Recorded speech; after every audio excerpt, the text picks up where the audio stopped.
এই আমরা সবুজ বাংলাদেশ দেখেছি, দেখা হয়েছে না? সবুজ বাংলাদেশ দেখা শেষ, শ্যামল বাংলাদেশ দেখেছি, ডিজিটাল বাংলাদেশ দেখেছি, স্মার্ট বাংলাদেশ দেখেছি। এবার আর স্মার্ট বাংলাদেশ নয়, ডিজিটাল বাংলাদেশ নয়, এবার হবে ইসলামের বাংলাদেশ। তন্ত্রমন্ত্রের দিন শেষ, তন্ত্রমন্ত্রের দিন শেষ। আল কোরআনের আলো সংসদে চলো।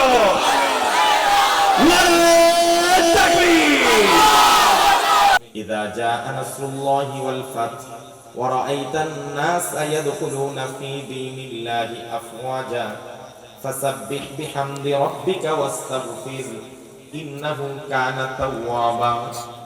আল্লাহর নবীকে জানিয়ে দেওয়া হলো, ইয়া রাসূলুল্লাহ, ইয়া হাবিবাল্লাহ, মক্কার জীবনে আপনি এবং আপনার সাহাবীরা যেই পরিমাণ নিদারুণ কষ্ট করেছেন, নির্যাতনের মুখোমুখি হয়েছেন, মদিনায় যাওয়ার পরেও আপনাদেরকে শান্তিতে থাকতে দেয় নাই।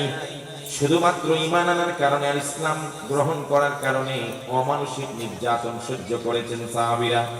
এবার আমার পক্ষ থেকে সুসংবাদ গ্রহণ করেন, কিছুদিনের ভিতরে ইসলামের বিজয় আসছে। দলে দলে ইসলামে মানুষগুলো প্রবেশ করবে। যখন ওই বিজয় চলে আসবে, তখন আপনি কি করবেন? বেশি বেশি সুবহানাল্লাহ, আলহামদুলিল্লাহ আর অতীতের ভুলভ্রান্তির জন্য, উম্মতের ভুলভ্রান্তির জন্য ইস্তেগফার করতে থাকেন। এই দেখেন, এটা হলো রাসূলের বিদায়ের ইঙ্গিত। এই সূরায় বাহ্যিকভাবে বোঝা যায়, কথা শুনেন না, আপনারা মনোযোগ না হইলে আমি খুব চেষ্টা করতেছি শুধু মনোযোগী করার জন্য। কেউ কোনো দিকে তাকাবেন না, যদি কিয়ামত হয়ে যায় তাও তাকাবেন না। ওয়াইদা কুরিয়া আলাইহিমুল কোরআন ফাসতামিউ লাহু ওয়া আনসিতু। কোরআন যখন পড়া হয় শুধু চুপ থাকতে বলা হয় না, শুধু চুপ থাকতে বলা হয়েছে, মনোযোগ দিয়ে শুনতে বলা হয়েছে। চুপ থাইকেও মন অন্যদিকে নেওয়া যায়। আমি চুপ না, কিন্তু আমি কি করতেছি? এটা শুধু চুপ হয়েছে, এটা মনোযোগ হয়নি। এই জন্য চুপ এবং মনোযোগের সাথে শুনতে হবে। এই সূরার মধ্যে হযরত ওমর রাদিয়াল্লাহু তাআলা আনহু রাষ্ট্রীয় যে কিশোর সাহাবী আব্দুল্লাহ ইবনে আব্বাসকে উপদেষ্টা বানাইছে। আব্দুল্লাহ ইবনে আব্বাস হইল ধরেন 20 এর নিচে ওনার বয়স, কিন্তু তাকে উপদেষ্টা বানাই দিয়েছে, মন্ত্রী বানাই দিয়েছে। এখন অন্যান্য সাহাবীরা একটু কানাঘুষা করতেছে, এই আমাকে কুলার বয়সে এই আব্দুল্লাহ ইবনে আব্বাসকে ওমর এত বড় রাষ্ট্রীয় দায়িত্বে মন্ত্রী বানাই দিল, এটা হইল উপদেষ্টা বানাই দিল, মানে একটু কানাঘুষা করতেছে। তো এই কানাঘুষা ওমর রাদিয়াল্লাহু তাআলা কান পর্যন্ত গেছে। যাওয়ার পরে ওমর রাদিয়াল্লাহু তাআলা একদিন সব সাহাবায়ে কেরামের সামনে, আব্দুল্লাহ ইবনে আব্বাসও আছে, ওই 20 বছরের ছোট বালক, সবাইকে বলতেছেন, আচ্ছা বলেন তো দেখি, ইজা জা নাসরুল্লাহ, এই যে সূরাটা দ্বারা আপনারা কি বুঝছেন? এবার সকল সাহাবীরা বললেন, আমরা বুঝেছি এই সূরার মাধ্যমে ইসলামের বিজয় ঘোষণা দেওয়া হয়েছে, ইসলাম প্রতিষ্ঠিত হয়ে গেল, পৃথিবীতে ইসলাম আনাচে কানাচে ছড়িয়ে পড়বে, এই বিজয়ের সংবাদ দেওয়া হয়েছে, এই তো আমরা বুঝছি। এবার আব্দুল্লাহ ইবনে আব্বাসকে বললেন, তুমি বলো তো কি বুঝছো?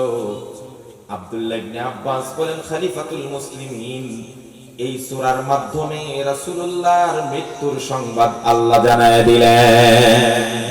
আল্লাহ রাসূলকে বেশি দিন আর রাখবেন না, নিয়ে যাবেন। হযরত ওমর বলেন, খোদার কসম আমিও সেটাই বুঝছি এবং এটা রাসূলের কাছ থেকে আমি শুনেছি। সুতরাং এই কারণেই আব্দুল্লাহ ইবনে আব্বাসকে আমি আমার রাষ্ট্রের উপদেষ্টা বানাইছি, কারণ তার জন্য রাসূলুল্লাহ দোয়া করেছেন, আল্লাহুম্মা ফাক্কিহু ফিদ-দীন ওয়া আল্লিমহু তাওয়িল, আল্লাহ তাকে কোরআনের মুফাসসির বানায় দাও, ফকিহ বানায় দাও। যেই কারণে কোরআন সবচেয়ে বেশি বুঝতেন আব্দুল্লাহ ইবনে আব্বাস, যাকে রাইসুল মুফাসসিরিন বলা হয়। সুবহানাল্লাহ। এটা গেল এক প্রসঙ্গ। এবার নবীজি কিভাবে সংবাদটা দিলেন যে এই সূরার মাধ্যমে ওনার ডাক আসছে? একদিন নবীজি তার ঘরের মধ্যে, স্ত্রীরা ফাতেমা সহ সবাই আছে, তো নবীজি সাল্লাল্লাহু আলাইহি সাল্লাম গিয়ে বলতেছেন, যখন ইজা জা নাসরুল্লাহ সূরা নাযিল হলো, ঘরে গিয়ে বলতেছেন, নুইয়াত ইলাইয়া নাফসি, ও আমার পরিবারের লোকেরা, সূরা আন-নাসর ইজা জা নাসরুল্লাহি ওয়াল ফাতহু নাযিল হয়েছে, তার মানে আমাকে মৃত্যুর সংবাদ শোনানো হয়েছে, আমার ডাক চলে আসছে, আর বেশি দিন থাকবো না। এই কথা শোনার পরে ফাবাকাত ফাতিমা, সবচাইতে বেশি কাঁদতে শুরু করলেন রাসূলুল্লাহর কলিজার টুকরা হযরত ফাতেমা, যার ব্যাপারে রাসূলুল্লাহ বলতেন ফাতিমা বিদআতুম মিন্নি, ফাতেমা আমার কলিজার টুকরা, আমার শরীরের অংশ। ফাতেমা বলতেন আমার বাবা আমাকে এত বেশি আদর করতেন। কোথায় সফরে বের হলেন, সবার কাছ থেকে বিদায় নেওয়ার পরে সর্বশেষ আমি ফাতেমার কাছ থেকে বিদায় নিতেন, আবার সফর থেকে ফিরে আসতেন, কারো সঙ্গে দেখা করার আগে আমি ফাতেমার সঙ্গে দেখা করতেন। নবীজি বলতেন ফাতেমাকে যারা কষ্ট দিবে আমি বিশ্ব নবীকে কষ্ট দিবে। নবীজি এও বলতেন লা তাকরিহুল বানাত ফা ইন্নী আবুল বানাত, তোমরা মেয়েদেরকে অপছন্দ করো না, কারণ আমি বিশ্ব নবী কয়েকটা মেয়ের পিতা। সুবহানাল্লাহ। তো নবীজি যখন বললেন আমার মৃত্যুর ডাক আসছে, বোঝা যাচ্ছে তখন সবচেয়ে বেশি কান্না শুরু করছেন হযরত ফাতেমা রাদিয়াল্লাহু তাআলা। নবীজি ফাতেমার কানে কানে কি যেন বললেন, ফাতেমার কান্না বন্ধ হয়ে গেল। তাফসীরের কিতাবে লেখেন ফাদওয়াহিকাত, এবার ফাতেমা মুস্কি হাসতে লাগলেন। নবীজির স্ত্রীরা ফাতেমাকে পরবর্তীতে ডাক দিয়ে জিজ্ঞেস করলেন ওরে ফাতেমা। নবীজি বললেন ইযা জাআ নাসরুল্লাহি ওয়াল ফাতহু, নাযিল হয়েছে, ইসলামের বিজয় শোনানো হয়েছে, তার মানে নবীর মৃত্যুর আহ্বান এসেছে। এই কথা শোনার পরে ফাতেমা তুমি যেইভাবে কান্নাকাটি শুরু করলেন তা তো বুঝলাম, ঠিক আছে নবীর বিচ্ছেদে তুমি কান্না করছো, যে তোমার বাবা তোমার থেকে চলে যাবে এই জন্য কাঁদছো, কিন্তু পরক্ষণে আমার নবী আপনার কানে কানে কি বললো এমন তুমি হাসতে থাকলে ব্যাপারটা কি? হযরত ফাতেমা বলেন ও আমার আম্মা, আল্লাহর নবী যখন বললেন আমার বিদায়ের ডাক আসছে, আমি সহ্য করতে পারি না, আরে আমার বাবা ছাড়া আমি দুনিয়াতে কেমনে বাঁচবো। আমার আব্বা আমার এই কথা বুঝার পরে আমার কানে কানে এসে বললেন ইয়া ফাতেমা ইসবিরি ফা ইন্নাকি আউয়ালু আহলি লাহিকান বি, ওরে ফাতেমা তুমি আমার কলিজার টুকরা মা, তুমি কেঁদো না, আমি চলে যাচ্ছি তো কি হয়েছে, বেশি দিন তুমি আর আমি দূরে থাকবো না। ফাতেমা ধৈর্য ধরো, ধৈর্য ধরো, আমার ইন্তেকালের পরে আমার পরিবারের সবার আগে তোমার সঙ্গে আমার সাক্ষাৎ হয়ে যাবে। এই কথা আমার বাবা বলা, আমি আমার আনন্দ পাইলাম, এই জন্য আমি হাসছি। আমার এই এত কিছু বলার উদ্দেশ্য হলো নবীজির যখন এই সূরা নাজিল হয়েছেন আর যাওয়ার সময় আসছেন, ডাক আসছেন, তখন নবীজি সাল্লাল্লাহু আলাইহি ওয়াসাল্লাম মাঝে আয়েশা বলেন বেশি বেশি তাসবিহ পড়তেন আর ইস্তিগফার করতেন নবীজি, কারণ পুঁজি সংগ্রহ করবে। আরে আপনারা তো বিদেশি মানুষ, মিডল ইস্টে যারা চাকরি করেন তারা দেখবেন 5 বছর মিডল ইস্টে ছিল, বাড়িতে আসবে 5 বছর পরে, 3 মাস 4 মাস আগ থেকেই জিনিসপত্র আর লাগেজ গুছানো শুরু হয়ে যায়। কথা বুঝেন না? বোনের জন্য শ্যাম্পু, ভাইয়ের জন্য মোবাইল, অমুকের জন্য কম্বল আনতে হবে, এটা আনতে হবে, এক একদিন এক একটা কিনে আর বাইস করে আর লাগেজে ঢুকায়, নাকি যেদিন আসবেন ওই দিন সব নিয়ে উঠেন। আগের থেকে আমরা কি করি, প্রিপারেশন নেই, গুছায় নেই। তো ঠিক আল্লাহ নবী স্ত্রী আয়েশা বলেন নবীজির এই সূরা নাযিল হওয়ার পরে নবীজি বেশি বেশি তাসবিহ পড়তেন আর বেশি বেশি ইস্তিগফার করতেন। কত বেশি ইস্তিগফার করতেন শুনলে আশ্চর্য হয়ে যাবেন।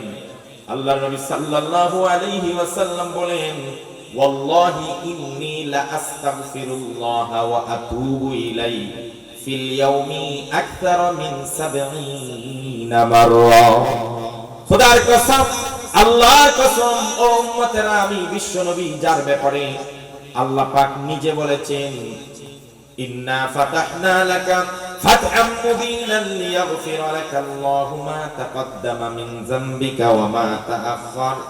ইয়া রাসূল আপনার কোনো ভয় নাই, আপনি টেনশন করবেন না, আপনার ভিতরে কোনো শঙ্কা কোনো ভয় যদি থাকে, আগে পিছের যা ছিল সব আমি আল্লাহ মাফ করে দিলাম। এরপরেও আমি বিশ্ব নবী আল্লাহর কসম দৈনিক 70 বারের বেশি, কোথায় এসেছে দৈনিক 100 বার তওবা ইস্তেগফার করতাম। আমার মুরব্বি বাবাজিকে আমি টার্গেট করে এই কথাটা শোনাইলাম। নবীজি কি বলছেন, ইন্তেকালের আগের অবস্থা বলতেছেন যে আমি দৈনিক 100 বার তওবা ইস্তেগফার করতাম। নবীর জীবনে কোনো গুনাহ ছিল? তারপরও কতদিন, কতবার দৈনিক, কতবার? আর আমাদের জীবনে গুনাহ নাই, আছে, এই জন্যই আমরা তো একদিনও করি না, একবারও তওবা ইস্তেগফার করি না। আমরা কি করি? বাস্তবতা বলছি, আপনাদের এলাকায় নাও থাকতে পারে। আমরা তো মাহফিল করি, সারা দেশে আমি বিচরণ করি। গিয়ে যাওয়ার সময় দেখি 4 স্টলে একটা বড় টিভি ছেড়ে রাখছে, 500 টাকার মাল নাই। চার দোকানগুলোতে 500 টাকার মালও 2-4টা ডিব্বা, বিস্কিট, টুস আর চাপাতি আর চিনি, আর কিচ্ছু নেই। কিন্তু 56 ইঞ্চি একটি এলইডি টিভি আছে। কথা বুঝেন নাই আমার? 500 টাকার মাল নাই দোকানে, কিন্তু 20,000 টাকার এলইডি টিভি আছে। টিভি, এই টিভি দেখি মানুষ ভিড় করে আছে, ঠান্ডার মধ্যে শীতের মধ্যে দেখতেছে সমানে। টিভি যে দেখে দর্শক কারা জানেন? কোন বয়সের দর্শকরা? যুবকরা কি চার দোকানে টিভি দেখে না? আপনি পরীক্ষা করে দেখেন, আমি তো দেখছি, দেখেন না। কোন যুবক চার দোকানে বসে ওই পুরানো দিনের ছবি দেখে না, কারণ এদের প্রত্যেকের হাতে হাতে কি আছে? আছে না নাই? সুতরাং ওইখানে গিয়ে চাচার লোকে ঠেলাঠেলি করে ছবি দেখার দরকার কি? অত ঘরে বসে দেখতে পারে। তাহলে এখানে দর্শক কারা? কে দেখে? না আপনারা বলেন কে দেখে? মুরব্বী। কি দেখেন বাবা? যতক্ষণ কারেন্ট আছে ততক্ষণ পুরানো দিনের ছবি চলতেছে, নায়ক নায়িকার গান, বিশেষ করে গান দেখে। আর ওই বাদামি মাটা দেমা কিছু আছে, ওইগুলা দেখে। ওইগুলা কি সওয়াব হয় চাচা? নামাজ পড়েও গিয়া দেখে। আস্তাগফিরুল্লাহ, আস্তাগফিরুল্লাহ, আস্তাগফিরুল্লাহ। আচ্ছা, যখন কারেন্ট চলে যায় তখন তো টিভি চলে না গ্রাম এলাকায়, তখন কি করে জানেন? ওটা আমার অভিজ্ঞতা। তখন এক চাচা আর এক চাচার লগে গল্প শুরু হয়। গল্প করতে করতে অমুকের বাড়ির কি ঘটনা ঘটছে, অমুকের ছেলে কারে নিয়ে ভাগছে, অমুকের মেয়ে কার সাথে প্রেম করে, অমুকের কি দোষ, তমুকের কি দোষ, মেম্বারের কি দোষ, চেয়ারম্যানের কি দোষ, আস্তে আস্তে এমপির কি দোষ, মন্ত্রীর কি দোষ, হাসিনার কি দোষ, খালেদার কি দোষ, করতে করতে সারা বাংলাদেশ পৃথিবী ঘুরে ঘুরে কারেন্ট আসার আগ পর্যন্ত শুধু গীবত, শুধু পরনিন্দা ছাড়া আর কোনো কাজ নাই। কথা বলেন ঠিক কিনা? আমি বাস্তব চিত্রটা তুলে ধরতে পারছি তো? অথচ নবী করিম সাল্লাল্লাহু আলাইহি সাল্লাম বলেন, লা ইয়াদখুলুল জান্নাতা কাত্তাতুন ওয়া লা ইয়াদখুলুল জান্নাতা নাম্মামুন। বিশ্বনবী সাল্লাল্লাহু আলাইহি সাল্লাম বলেন, যারা পরনিন্দা করে, সমালোচনা করে, গীবত করে, তারা জান্নাতে যাবে না, এবং যারা চুগলখোর তারাও জান্নাতে যাবে না। আমার চাচাদেরকে উদ্দেশ্য করে বলছি, ও আমার চাচারা, আমার চাচি যারা বাড়িতে আছেন, বৃদ্ধ চাচি বিশেষ করে, আপনাদেরকেও বলছি, ও চাচিরা, রান্না শেষ হয়ে গেছে, বসে বসে মানুষের গীবত করবেন না। চায়ের দোকানে বসে অযথা আড্ডা দেওয়ার সময় নষ্ট করবেন না। আমার বিশ্বনবী ইন্তেকালের আগে যদি এত তাসবিহ, এত ইস্তেগফার করতেন, তো আপনি কোন গীবত গিয়ে আপনি জাহান্নাম কামাই করতেছেন। আপনি এক কাজ করেন, বসে বসে সুবহানাল্লাহ, আলহামদুলিল্লাহ পড়েন। আপনি আপনার পুঁজি সংগ্রহ করতে থাকেন। যত যাওয়ার আগে পুঁজি সংগ্রহ করতে পারবেন, ততই আপনার জন্য লাভ। নবীজি সাল্লাল্লাহু আলাইহি সাল্লাম বলেন, কোন মানুষ যদি আল্লাহর প্রতি খুশি হয়ে একবার বলে আলহামদুলিল্লাহ, আল্লাহ এত খুশি হয়ে যান, এক আলহামদুলিল্লাহর বিনিময়ে এত বেশি সওয়াব দিতে পারেন, গোটা মিজানের পাল্লা এক আলহামদুলিল্লাহর সওয়াবে ভরপুর হয়ে যায়। এই যে আবার এখন বলছেন না সুবহানাল্লাহ, সুবহানাল্লাহি তাগরুসু ফিল জান্নাহ। একবার সুবহানাল্লাহ পড়বেন, জান্নাতে একটা গাছ লেগে যাবে। সুবহানাল্লাহ। আবার বলেন না সুবহানাল্লাহ। এবার গাছটা কত বড় শুনেন। আজকে সুবহানাল্লাহ পড়বেন না আপনি, আমি খালি সুবহানাল্লাহর ফজিলত কইতে থাকি, সারা রাত বলবো। নবীজি সাল্লাল্লাহু আলাইহি সাল্লাম বলেন, জান্নাতে যে গাছটা আপনার জন্য লাগানো হবে, বরাদ্দ হবে, ওই জান্নাতটা কত, ওই গাছটা কত বড়, দুনিয়ার তাল গাছ, বট গাছ আর নারিকেল গাছের সমান নয়। জান্নাতের গাছটা এত বড় হবে, জান্নাতের গাছের ডালপালা কত দূর যাবে খালি এইটুকু শুনে রাখেন। আরে ভাই, দুনিয়াতে আমার ভাইয়ের গাছ যদি আমার সীমানায় ডালপালা চলে আসে, আমার ঘরের চালের উপর, তাহলে আমি তাকে এই ডাল রাখতে দেই না, বলি কেটে নাও, কারণ জায়গাটা তোমার না, আমার ঘরের চাল সমস্যা হবে, বাতাস আসলে বাড়ি দিবে। কথা বলেন না কেন? কিন্তু জান্নাতি গাছ এমন নয়, গাছ যে জায়গায় থাকুক, ডাল যত দূর যায় মালিকানা আপনার। সুবহানাল্লাহ। কথা বুঝেন নাই মনে? দুনিয়াতে আপনার গাছ, আপনার ডাল, গাছের ডাল আপনার সীমানায় থাকতে হবে, আরেক সীমানায় চলে গেলে সেটা চলবে না। আল্লাহর নবী বলেন, গাছটা কত বড় হবে, কোন রিওয়ায়াতে এসেছে জান্নাতি ঘোড়ার কথা, আর কোথায় এসেছে আরবের সবচাইতে দ্রুতগামী ঘোড়ার কথা। ওই ঘোড়াটাকে যদি জান্নাতি গাছের ডালের ছায়ার নিচে ছেড়ে দেওয়া হয়, রাত দিন যদি বিরামহীন রেস্ট ছাড়া দৌড়াইতে থাকে ওই ঘোড়াটা, কোন রিওয়ায়াতে এসেছে 70 বছর, কোথায় এসেছে 100 বছর, কোথায় এসেছে জান্নাতি গাছের ছায়া অতিক্রম করতে ওই ঘোড়ার 500 বছর সময় লেগে যাবে। এই চাচা, একবার সুবহানাল্লাহ পড়লে আপনার জন্য জান্নাতে যে গাছটা লাগবে এই গাছটা এত বড় হবে, তার ডাল যত দূর, 500 বছর লাগবে তার ডালের ছায়া অতিক্রম করতে। যত দূর ডাল যাবে তত দূর জায়গার মালিকও আপনি, খালি গাছের মালিক না। তাহলে একবারের সুবহানাল্লাহ যদি এত জায়গা জান্নাতে আপনি মালিক হয়ে যান, জীবনে যদি আপনি 1 কোটি বার সুবহানাল্লাহ খালি পড়তে পারেন, 1 কোটি গাছের মালিক আপনি জান্নাতে হয়ে যাবেন। এখন থেকে আর কোনো কাজ নাই, কোনো কাজ নাই, অবসরে সুবহানাল্লাহ আলহামদুলিল্লাহ, সুবহানাল্লাহ আলহামদুলিল্লাহ, আস্তাগফিরুল্লাহ আতুবু ইলাই, আস্তাগফিরুল্লাহ আতুবু ইলাই বলবেন তো বেশি বেশি।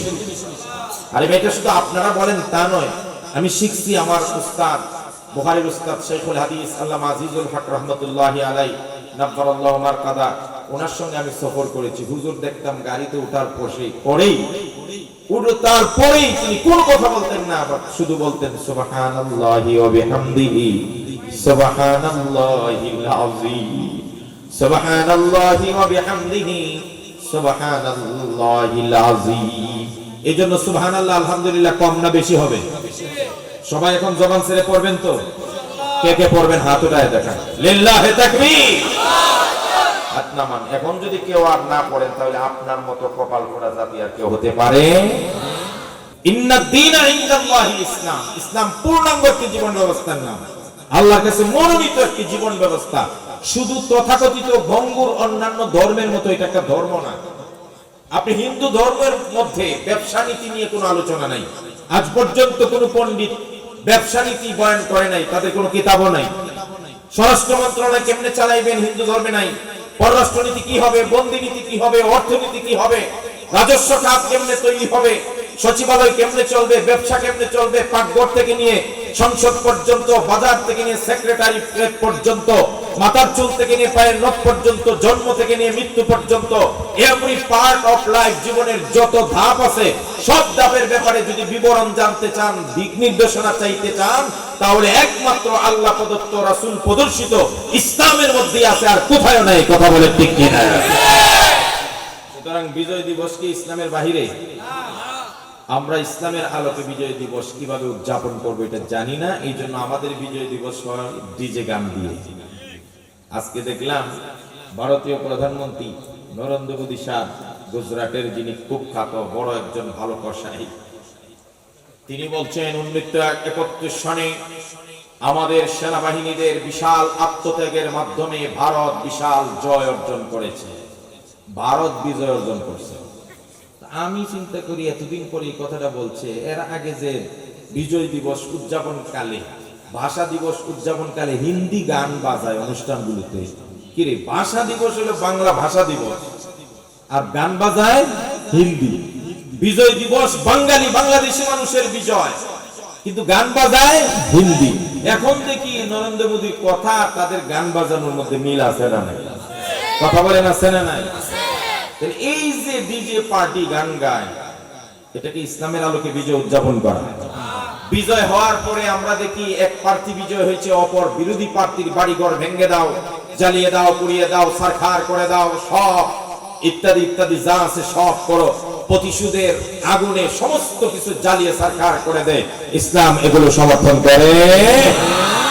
আর ইসলামে বিজয়ের নামে একটা সূরা আল্লাহ নাযিল করেছেন, সুবহানাল্লাহ। কয় না إذا جاء نصر الله والفتح ورأيت الناس يدخلون في دين الله أفواجا فسبح بحمد ربك واستغفر إنه كان توابا الله أكبر يا رسول الله يا حبيب الله যখন বিজয় আসবে আল্লাহর পক্ষ থেকে সাহায্য আসবে, ইসলামের বিজয়, মুসলমানদের বিজয় যখন আসবে, এক কথায় ফাতহে মক্কা, মক্কা বিজয় যখন হয়ে যাবে, দলে দলে দেখবেন এক এক গোত্র থেকে মানুষগুলো দলে দলে ইসলামের পতাকা তলে আশ্রয় নিচ্ছে। ওই সময় আপনার করণীয় নিয়ে আমি কয়েকটা কথা বলছি। আল্লাহ বলেছেন, শেষের দিকে আগে বলতেছি, ফাতহে মক্কার সময় রাসূলুল্লাহ মদিনা থেকে রওনা হলেন, মক্কায় ঢুকবেন। রাস্তাতে বিশাল মানুষের দল দলে দলে দলে দলে ইসলামের পতাকা তুলে রাসূলুল্লাহর কাফেলার সঙ্গে যুক্ত হয়ে যাচ্ছেন। আবু সুফিয়ান তখন মুসলমান হয় নাই। গিয়ে দেখলেন আবু সুফিয়ান দেখার জন্য বের হইছেন, মুসলমান এত বেশি কে। যাওয়ার পরে যখন মুসলমানদের এই অবস্থা দেখলেন, আল্লাহর নবী সাল্লাল্লাহু আলাইহি ওয়াসাল্লামের কাছে আত্মসমর্পণ করে ইসলাম গ্রহণ করে মুসলমান হয়ে যায়।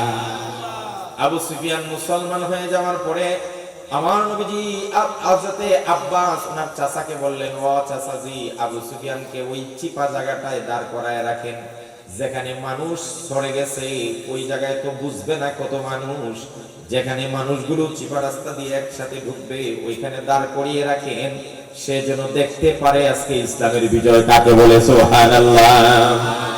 আবু সুফিয়ান দাঁড়িয়ে আছে, এক একটা কাফেলা আসতেছে। হযরতে আব্বাসকে জিজ্ঞেস করছে, এই কাফেলাটা কোন দল? বলে এটা মুদার গোত্রের, এটা নাজার গোত্রের, অমুক গোত্রের, তমুক গোত্রের। সর্বশেষ শেষের দিকে একটা বিশাল বড় কাফেলা আসছে, এত বেশি লোক, সেই লোকের কাফেলা কার? আবু সুফিয়ান যখন আব্বাসকে জিজ্ঞেস করলেন, এই কাফেলাটা এত বড়, এটা কার? বলল, এটা হলো মদিনার আনসারদের কাফেলা, সবচাইতে বড় কাফেলা। আনসারদের কাফেলার সবার আগে ছিল সাদ ইবনে উবাদা। হযরত সাদ ইবনে উবাদা রাদিয়াল্লাহু তাআলা আনহু যখন দেখলেন আবু সুফিয়ান এখানে খাড়া, যাওয়ার সময় আর মিছিল যাইতেছে, বুঝো না কেন? তখন আবু সুফিয়ান যে মুসলমান হয়েছে এটাও তো জানেন না, উনি তো পিছনে ছিলেন। এখন পরে দেখাই সাদ ইবনে উবাদা মাথা গরম হয়ে গেছে। ওই যে আমি বলছি, বিজয়ের পরে একটা প্রতিশোধের নেশা আছে না? কথা বলেন, আছে না নাই? সাদ ইবনে উবাদা আবু সুফিয়ানকে দেখেই মাথা গরম হয়ে গেছে। তার কাছে এসে একদম মুখের সামনে আঙ্গুল তুলে দিয়ে বলছে, এই আবু সুফিয়ান, আল ইয়াউমা ইয়াউমুল মালহামা, আজকে প্রতিশোধের দিন, আজকে তোর খবর করে ছাড়বো। লিল্লাহি তাকবীর। আবু সুফিয়ান তো ভয় পেয়ে গেছে, বেচারা তো মুসলমান হয়ে গেছে। কিন্তু সাদ আনসারের লিডার যে কথা বলছে, আমার তো আর রক্ষা নাই। তিনি দৌড়ায় রাসূলুল্লাহ সাল্লাল্লাহু আলাইহি ওয়াসাল্লামের কাছে, ইয়া রাসূলুল্লাহ, ইয়া হাবিবাল্লাহ, আমি তো মুসলমান হয়ে গেলাম, কিন্তু মদিনার আনসারদের লিডার সাদ ইবনে উবাদা যে কথা বললেন, আজকে নাকি ইয়াউমুল মালহামা, আজকে নাকি প্রতিশোধের দিন, সে নাকি আমাদের থেকে গুনে গুনে প্রতিশোধ নেবে। সাথে সাথে বিশ্বনবী সাল্লাল্লাহু আলাইহি ওয়াসাল্লাম কাফেলার মধ্যে এলান করে দিলেন, না না, আজকে প্রতিশোধের দিন নয়, আল ইয়াউমা ইয়াউমুল মারহামা, ইনতালিকু আনতুমুত তুলাকা। আল্লাহ নবী ডাক দিয়া বললেন, না না আমার সাহাবীরা, আজকে প্রতিশোধের দিন নয়, আজকে হলো ভ্রাতৃত্বের বন্ধন, মায়া মমতার দিন। আল্লাহ আমাদের বিজয় দান করেছে, আমরা আমাদের ভাইদেরকে সবাইকে মাফ করে দিলাম। মান দাখালা দারা আবি সুফিয়ান, মক্কার কোন বেঈমান যদি আবু সুফিয়ানের ঘরে আত্মসমর্পণ করে, আমরা তাকে মাফ করে দেব, সে নিরাপদ হয়ে যাবে। যার যার ঘরে যদি সে অবস্থান করে, তাকেও প্রতিশোধ নেওয়া হবে না। যদি মক্কার মুকাররমার বাইতুল্লাহর মধ্যে কেউ আশ্রয় নেয়, তার উপর আঙ্গুল তোলা হবে না, হাত তোলা হবে না। আজকে হলো ভ্রাতৃত্বের দিন, যাও যাও, তোমরা মুক্ত হয়ে গেলায়। লা তাসরিবা আলাইকুমুল ইয়াউম, তোমাদের উপর কোনো আজকে প্রতিশোধ নাই। সুবহানাল্লাহ, সুবহানাল্লাহ। নবীজি কি বললেন? আল ইয়াউমা ইয়াউমুল মারহামা, লা তাসরিবা আলাইকুমুল ইয়াউম, আজকের দিনে তোমাদের উপর কোনো প্রতিশোধ নাই। এটা বিশ্বনবী সাল্লাল্লাহু আলাইহি সাল্লাম জানায় দিলেন যে কোনো প্রতিশোধ নাই। এখান থেকে আমরা যারা বিজয়ী হব, হোক সেটা মেম্বার, হোক সেটা চেয়ারম্যান, হোক সেটা এমপি, মন্ত্রী বা রাষ্ট্রীয় ক্ষমতা হোক, যদি আল্লাহ কখনো কাউকে বিজয় দান করেন, দায়িত্ব অর্পণ করেন, চেয়ারে বসান, তাহলে সে যেন আল্লাহর কাছে ঝুঁকে যায়, প্রতিশোধ যেন বাদ দিয়া দেয়, মানুষকে যেন আশ্রয় দিয়া ভ্রাতৃত্বের বন্ধনের মায়া মমতার চাদর দিয়া কাছে টেনে নেয়। এটাই হলো বিজয়ের সবচেয়ে বড় উৎসব। কথা বলেন ঠিক কিনা? সাল্লাল্লাহু আলাইহি সাল্লাম আমাদের এই বিষয়ে বিস্তর আলোচনা আছে, আরো করণীয় আছে, আমি এদিকে যাচ্ছি না। আলোচনাটা হলো বিজয় তো আমরা পাইলাম 16 ডিসেম্বর 1971 সনে বাংলাদেশ স্বাধীনতা লাভ করেছে, বাঙালি জাতি স্বাধীন হয়েছে। এই 16 ডিসেম্বর স্বাধীনতা অর্জনকালে মুক্তিযুদ্ধ চলাকালীন মুক্তিযোদ্ধাদের ইশতেহার ছিল, একটা ইশতেহার। ইশতেহার মানে মুক্তিযোদ্ধাদের মৌলিক 3টা স্লোগান ছিল। কয়টা স্লোগান? যারা মুরব্বী আছেন মিলিয়ে নেবেন, আমি যতটুকু বই পড়ে লেখাপড়া করে শুনছি দেখছি, মৌলিক 3টা কথা, 3টা স্লোগানের উপর, 3টা ইশতেহারের উপর মুক্তিযুদ্ধ হয়েছিল। নাম্বার 1, বাঙালি আর বাংলাদেশিরা দিনের পর দিন বৈষম্যের শিকার হয়েছিল। পশ্চিম পাকিস্তানিরা আমাদের সঙ্গে সব জায়গায় সব বিষয়ে বৈষম্য করেছে। আমাদের রাষ্ট্রীয় ভাষা অনলি উর্দু করেছে, বাংলা যে আমরা বাংলা ভাষায় তো মানুষ, আমাদের ভাষাকে রাষ্ট্রীয় ভাষা হিসেবে স্বীকৃতি দেয় নাই। আমার উস্তাদ শাইখুল হাদিস আল্লামা আজিজুল হক রাহমাতুল্লাহ আলাইহি বলেছিলেন যে সুন্দরবনের সুন্দরী কাঠ, সুন্দরবনের সুন্দরী কাঠ দিয়ে কর্ণফুলী অফসেট 1 নম্বর কাগজটা তৈরি হতো, এখনো হয়। সেই কাগজের উপকরণ কাঠটা হয় সুন্দরবনে বাংলাদেশে, পূর্ব পাকিস্তানি, কিন্তু পশ্চিম পাকিস্তানি শাসকরা এই কাঠ নিয়ে পশ্চিম পাকিস্তানে কর্ণফুলী অফসেট কাগজ তৈরি করে সেখানকার মানুষকে অল্প মূল্যে কাগজ বিক্রি করে তারা কিনতে পারে। আর এই কাগজ যখন পূর্ব পাকিস্তানে আসে তখন আমাদের কাঠ দিয়ে তৈরি কর্ণফুলী কাগজ আমাদের কাছে ডাবল মূল্যে বিক্রি করে, আমরা ডাবল দাম দিয়ে কিনতে হয়। এটা হলো আমাদের উপর জুলুম। কথা বলে ঠিক কিনা? আমি কিছু বৈষম্য দেখাইলাম, অনেক অনেক অনেক আছে, চাকরির ক্ষেত্রে বৈষম্য আছে, অনেক কিছুর ক্ষেত্রে। তো এই 1 নম্বর স্লোগান ছিল সাম্য, ইকুয়ালিটি, যাকে বলা হয় সমতা, কোন বৈষম্য আমরা বরদাস্ত করব না। এটা ছিল মুক্তিযোদ্ধাদের 1 নম্বর হাতিয়ার বা স্লোগান। 2 নম্বর মানবিক অধিকার বা সামাজিক অধিকার, যাকে হিউম্যান রাইটস বলা হয়। মানবিক অধিকার থেকে আমরা দীর্ঘদিন বঞ্চিত ছিলাম। শিক্ষা আমাদের মানবিক অধিকার ছিল, বঞ্চিত করেছে। ভাষা আমাদের মানবিক অধিকার ছিল, বঞ্চিত করেছে। চাকরি ক্ষেত্রে আমাদেরকে বঞ্চিত করেছে, বাক স্বাধীনতার ক্ষেত্রে আমাদেরকে বঞ্চিত করেছে, ধর্মীয় ক্ষেত্রে আমাদের উপর অনেক টর্চারিং করেছে। আইয়ুব খান ফ্যামিলি প্ল্যানিং বা পারিবারিক আইন করেছিল তখন ইসলামের বিরুদ্ধে। শামসুল হক ফরিদপুরি রাহমাতুল্লাহ আলাইহি বলেছিলেন এই পারিবারিক আইন আমরা মানি না, যদি আইয়ুব খান এই আইন বাস্তবায়ন করতে চায় আমরা এর বিরুদ্ধে আন্দোলন করব। সাথে সাথে আইয়ুব খানের পক্ষ থেকে শামসুল হক ফরিদপুরি রাহমাতুল্লাহ আলাইহিকে ধরে নেওয়ার জন্য তৎকালীন ডিসি সাহেবের নেতৃত্বে ফোর্স পাঠিয়ে দিলেন। গিয়ে দেখেন শামসুল হক ফরিদপুরি রাহমাতুল্লাহ আলাইহি খেতে কাজ করতেছেন। ওখান থেকে খবর দিলেন, তিনি এইভাবেই ডিসি অফিসে আসলেন। আসার পরে বললেন, হুজুর আপনি যে আইয়ুব খানের এই আইনের বিরুদ্ধে হুঙ্কার দিচ্ছেন, আন্দোলন করে লিফলেট বিতরণ করতেছেন, আপনি জানেন আইয়ুব খান কি করতে পারে? ও কি আর করবে? দেখেন হুজুর, আমরা কিন্তু আইয়ুব খানের চাকরি করি, আমরা আমাদের উপরে তারা আছে, আমরা আপনাকে অ্যারেস্ট করতে বাধ্য হব, কারণ হলো আমরা উপরওয়ালার কথা শুনতে হয়। সেদিন শামসুল হক ফরিদপুরি রাহমাতুল্লাহ আলাইহি বলেছিলেন, এই ডিসি সাহেব, আপনি যেমন আপনি আপনার উপরওয়ালার কথা না শুনলে আপনার উপর শাস্তি আসবে, আপনি বরখাস্ত হবেন, আপনার চাকরি চলে যাবে। ধর্মীয় কোনো বিষয়ে যদি কেউ আল্লাহর আইনের বিরুদ্ধে আইন করে, আল্লাহ রাসূলের বিরুদ্ধে আইন করে, কোরআনের বিরুদ্ধে আইন করে, আলেম হিসাবে আমরাও একজনের চাকরি করে, তিনি হলেন সবার উপরে যিনি আছেন আল্লাহর আইন। আল্লাহর আইনের বিরুদ্ধে আইন করলে আমরাও বরদাস্ত করব না। কথা বলে ঠিক কিনা? সুপ্রিয় ভাইরা,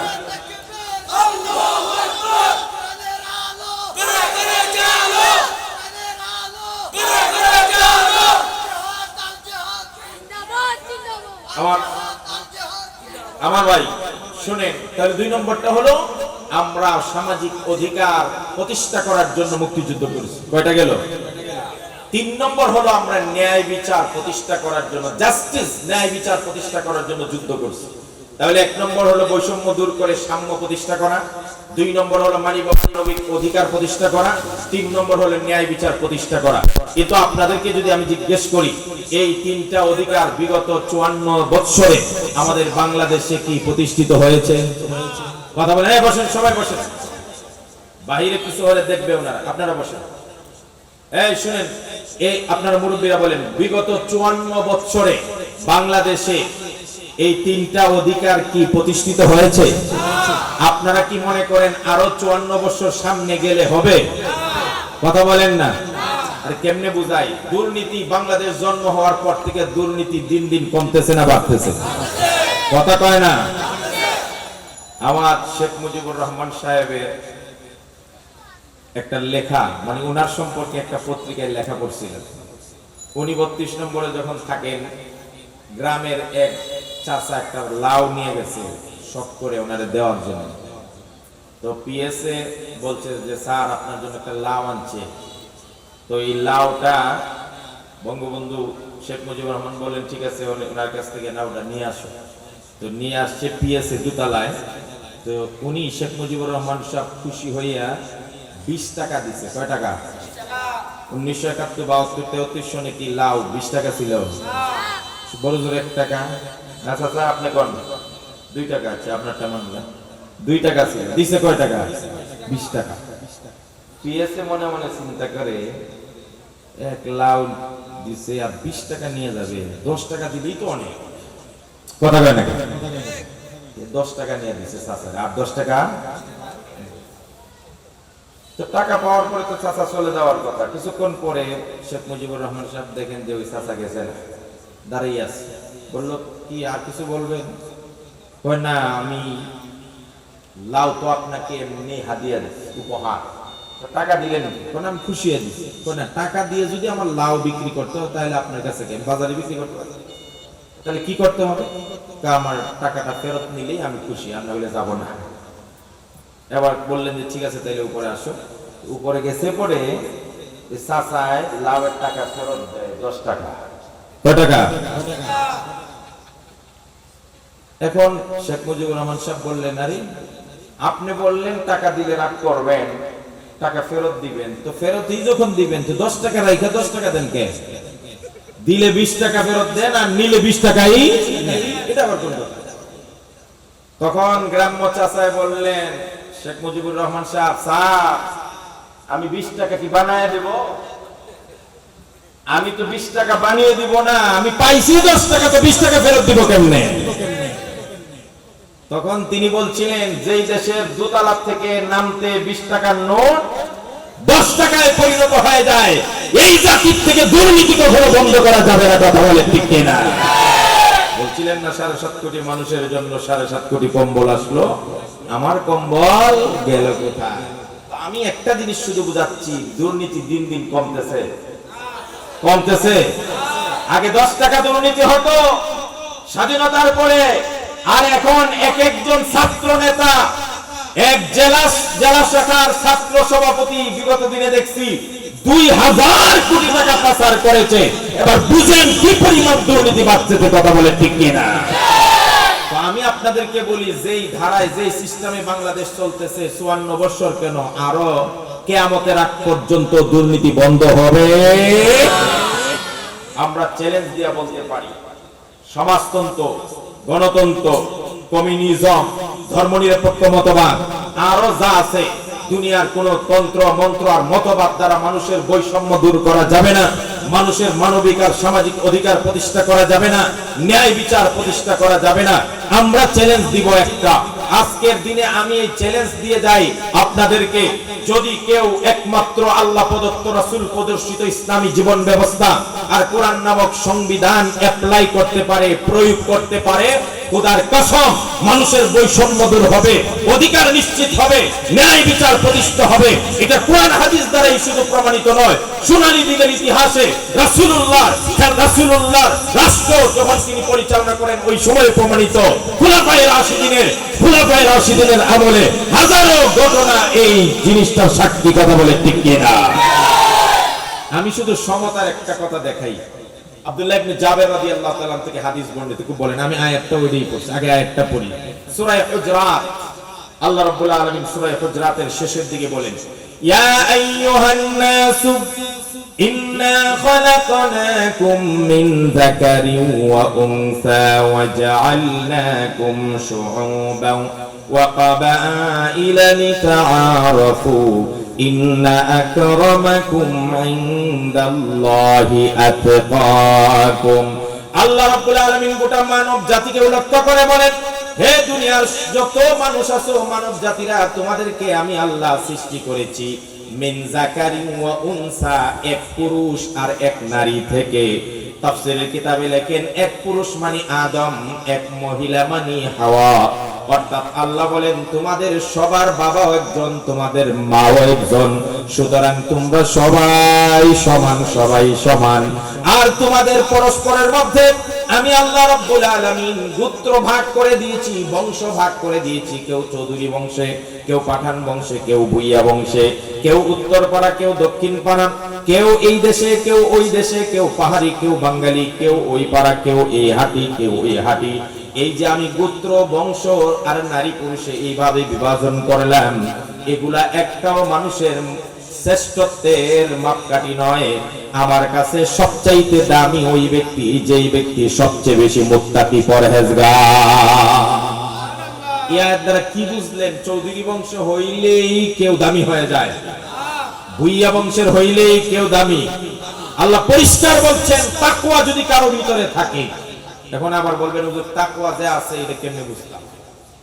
তাকওয়ার অনেক কথা, তাকওয়া সম্পর্কে এক ঘন্টা বয়ান করা লাগবে, কিন্তু তাফসীরের একবারে মুলাখাস কথা বলি। মুফাসসিরিনে কেরাম বলছেন তাকওয়া বলা হয় ইমতিসালুল আওয়ামির ইজতিনাবুন নাওয়াহি।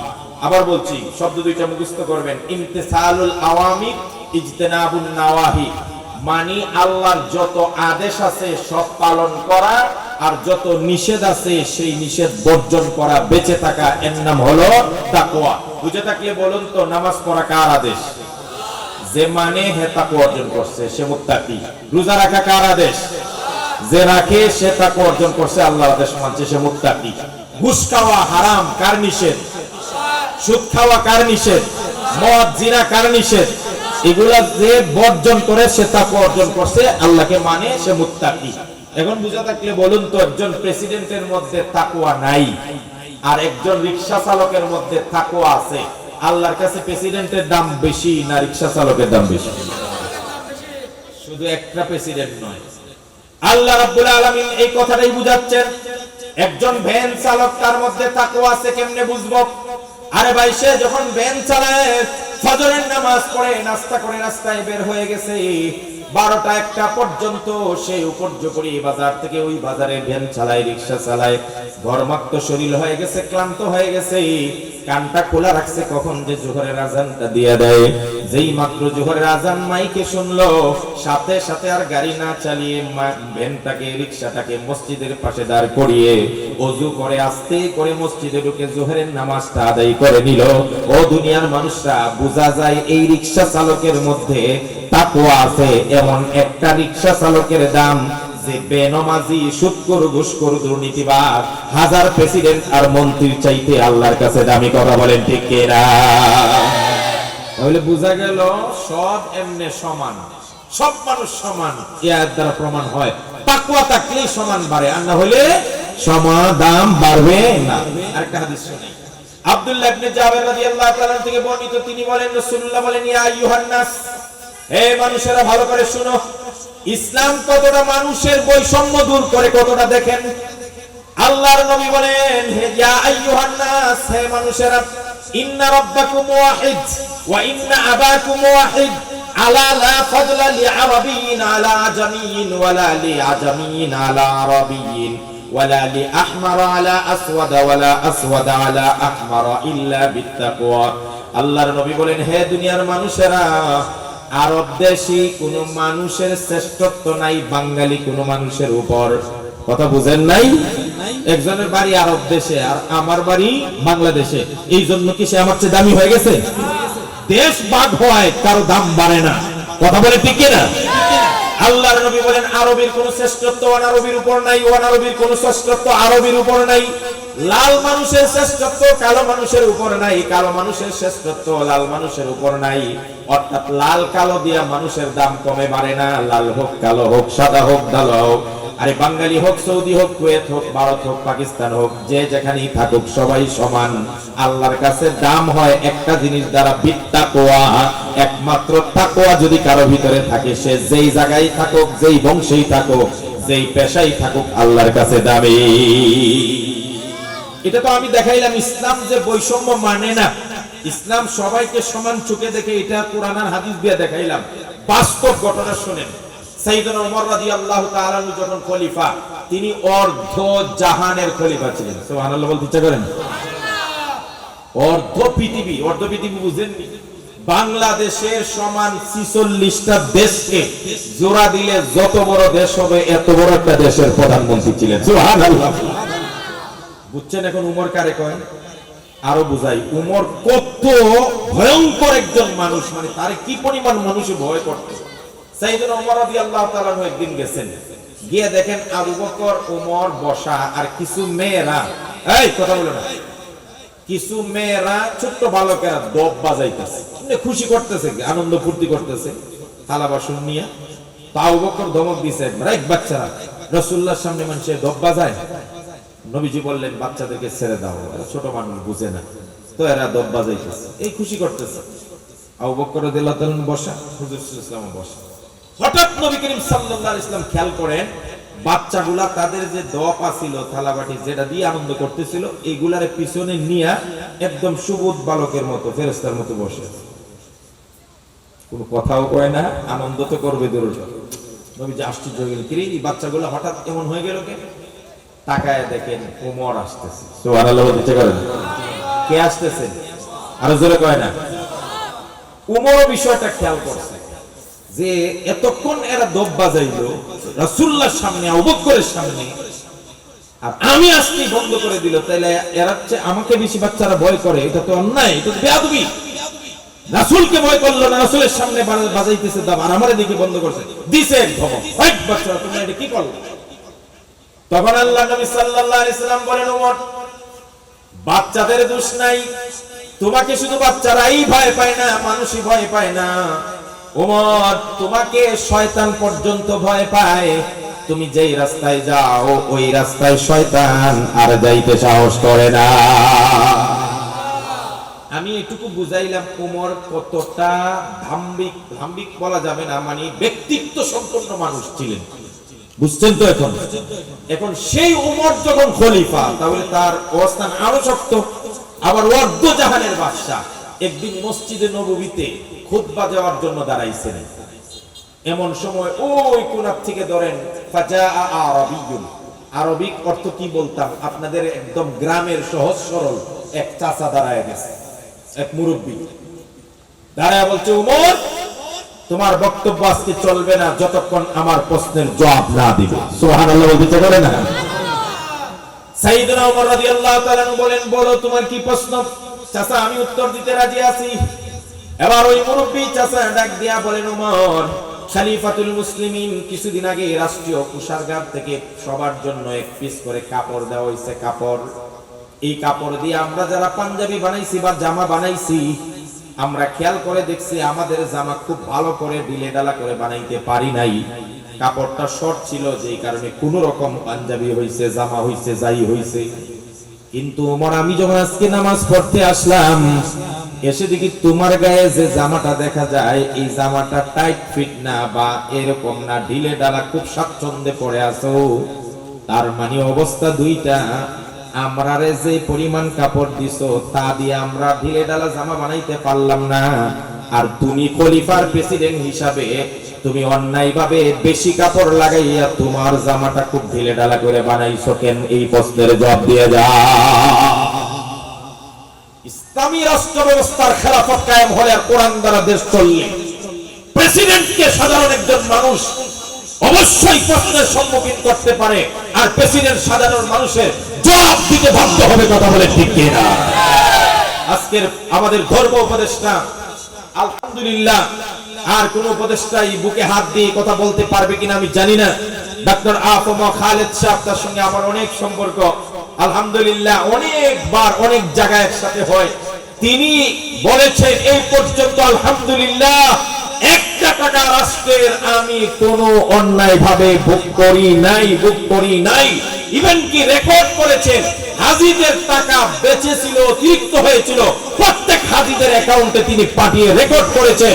এই একজন আলেম হওয়ার কারণে ইসলামী রাষ্ট্রের রূপরেখা দেখাইলাম। যদি ইসলামী রাষ্ট্র কায়েম হয়, কোরআন দ্বারা দেশ চলে, আর সৎ মানুষ আর আলেমরা যদি সংসদে যায়, খোদার কসম দুর্নীতি বন্ধ হয়ে যাবে, জবাবদিহি করতে বাধ্য হবে।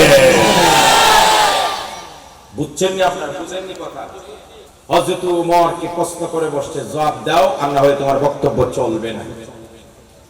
এমন অবস্থায় সাইয়েদনা ওমর রাদিয়াল্লাহু তাআলা আনহুর পাশে বসা ছিলেন তার ছেলে আব্দুল্লাহ ইবনে ওমর। বললেন, বাবা অনুমতি দিলে চাচার প্রশ্নের জবাব আমি দিয়ে দেই। এবার ওমর বললেন, ঠিক আছে ছেলে, তুমি আব্দুল্লাহ তুমি চাচার জবাবটা দিয়ে দাও। হযরত আব্দুল্লাহ ইবনে ওমর বলেন, ও চাচা, আপনি ঠিকই প্রশ্ন করেছেন, আপনার প্রশ্ন যথার্থ। আপনাদের পাঞ্জাবি কোন রকম বানাইছেন জামাটা, কিন্তু আমার বাবার জামা অনেক ঢিলে ঢালা সুন্দর হয়েছে। সঙ্গত কারণে বুঝাই যায় আমার বাবার পাঞ্জাবি বা জামার মধ্যে কাপড় বেশি। কেন বেশি নিলেন এর কারণ শুনেন। চাচা, আমার বাবা আপনাদের মতোই দেশের একজন নাগরিক, সেই হিসাবে আপনি যেমন 1 পিস কাপড় পেয়েছেন রাষ্ট্রীয় ভান্ডার থেকে, আমার বাবাও 1 পিস পাইছেন, সমান পিসই পাইছেন। এই সূত্রে আমিও দেশের একজন নাগরিক, আমিও 1 পিস কাপড় পাইছি। কথা ঠিক কিনা? আমি আমার বাবাকে বললাম, বাবা আপনি তো আমাদের মতো সাধারণ মানুষ না, আপনি ইসলামী রাষ্ট্রের খলিফা বা প্রেসিডেন্ট। আপনার সঙ্গে রাষ্ট্রের পৃথিবীর বড় বড় রাজা বাদশাহ রাষ্ট্রদূতরা সাক্ষাৎ করতে আসেন। বাবা গো, আপনার পাঞ্জাবিটা যদি একটু ঢিলে ঢালা হয়, একটু সুন্দর হয়, তার দ্বারা ইসলামের শান শৌকত বাড়বে, বিধর্মীদের কাছে ইসলামের মর্যাদার সম্মান বৃদ্ধি পাবে। এটা দিয়ে তো আমি এইভাবে ঢিলে ঢালা বানাইতে পারবো না। এবার আব্দুল্লাহ বললেন, বাবা আমার যে কাপড়টা আছে এই কাপড়টা আপনাকে হাদিয়া দিয়ে দিলাম। আপনার পিসটা আর আমার পিস, এই 2 পিস কাপড় এক জায়গায় করে আপনি ঢিলে ঢালা করে পাঞ্জাবি বানান। ও চাচা, আমার বাবা একা বেশি ভোগ করে নাই, আমার অংশটা আমার বাবাকে আমি দিয়েছি। আমাদের বাপ বেটার 2 জনের কাপড় দিয়ে আমার বাবা কাপড় বানাইছে। ইসলামী রাষ্ট্র প্রতিষ্ঠা হলে কি পরিমাণ সমতা বিরাজ করবে, সমতা, বৈষম্য দূর হবে। একটা পয়েন্ট গেল, আমি 3টা পয়েন্ট বলার চেষ্টা করব, আর 2টা পয়েন্ট শেষ। 2 নম্বর পয়েন্ট ছিল মানবিক অধিকার, মানুষের সমস্ত অধিকার নিশ্চিত করা। মনে আছে তো? হিউম্যান রাইটস বলা হয়। বিদায় হজ্জের ভাষণে রাসূল করিম সাল্লাল্লাহু আলাইহি সাল্লাম সাহাবায়ে কেরাম, 100 লক্ষ সাহাবায়ে কেরামের সামনে নিয়ে প্রশ্ন করছেন, এই সাহাবীরা, আইয়ু শাহরিন হাযা, প্রশ্ন করছেন এটা কোন মাস? এই আরাফার মাঠে রাসূলুল্লাহ সাহাবায়ে কেরামকে সামনে নিয়ে হজের দিন বলতেছে, আইয়ু শাহরিন হাযা, এটা কোন মাস? সাহাবায়ে কেরাম চুপ হয়ে গেলেন। কি রে, হজ করতে আসলাম, জিলহজ মাস চলতেছে, হজের দিন চলতেছে, রাসূল জিকে এটা কোন মাস? হাত্তা জানান্না আন্নাহু সায়ুসাম্মিহি বিগাইরি ইসমি। সাহাবায়ে কেরাম বলেন, আমরা মনে করছি মাসের নাম মনে হয় পাল্টে গেছে, ওহির মাধ্যমে জানাই দেওয়া হয়েছে, এই জন্য রাসূল মাস কোনটা এটা জানতে চাইছে। এখন আমরা বলতেছি আল্লাহু ওয়া রাসূলুহু আলাম। হুজুর আমরা জানি না, আল্লাহ জানেন এটা কোন মাস আর আপনি জানেন। এখন রাসূল আবার প্রশ্ন করেন, আলাইসা যাল হিজ্জা, এই সাহাবীরা এটা কি জিলহজ মাস নয়? সাহাবীদেরকে প্রশ্ন করছেন আবার, এটা কি জিলহজ মাস নয়? সাহাবীরা বললেন, বালা ইয়া রাসূলুল্লাহ, হ্যাঁ অবশ্যই এটা জিলহজ মাস। তাহলে একটা পয়েন্ট মনে রাখবেন, এটা জিলহজ মাস। রাসূলুল্লাহ গুরুত্বের সঙ্গে সাহাবীদেরকে স্মরণ করাইলেন। এক, তারপর রাসূল জিজ্ঞেস করলেন, আইয়ু বালাদিন হাযা, এটা কোন শহর? সাহাবীরা আগের মতোই চুপ, কারণ তারা মনে করছে এটা মনে হয় শহরের নামও মনে হয় পাল্টে গেছে, এই জন্য আমাদেরকে জিজ্ঞেস করেন। রাসূল তো জানেনি এটা মক্কা নগরী, হারাম শরীফ। তারপরে জিজ্ঞেস করলেন, রাসূল আবার জিজ্ঞেস করেন, আলাইসা বালদার, এটা কি পবিত্র মক্কা নগরী হারাম শরীফ নয়? সাহাবীরা বললেন, হ্যাঁ এটা হারাম শরীফ। কয়টা গেল? 3 নম্বর রাসূল বলেন, আইয়ু ইয়াউমিন হাযা, এটা কোন দিন?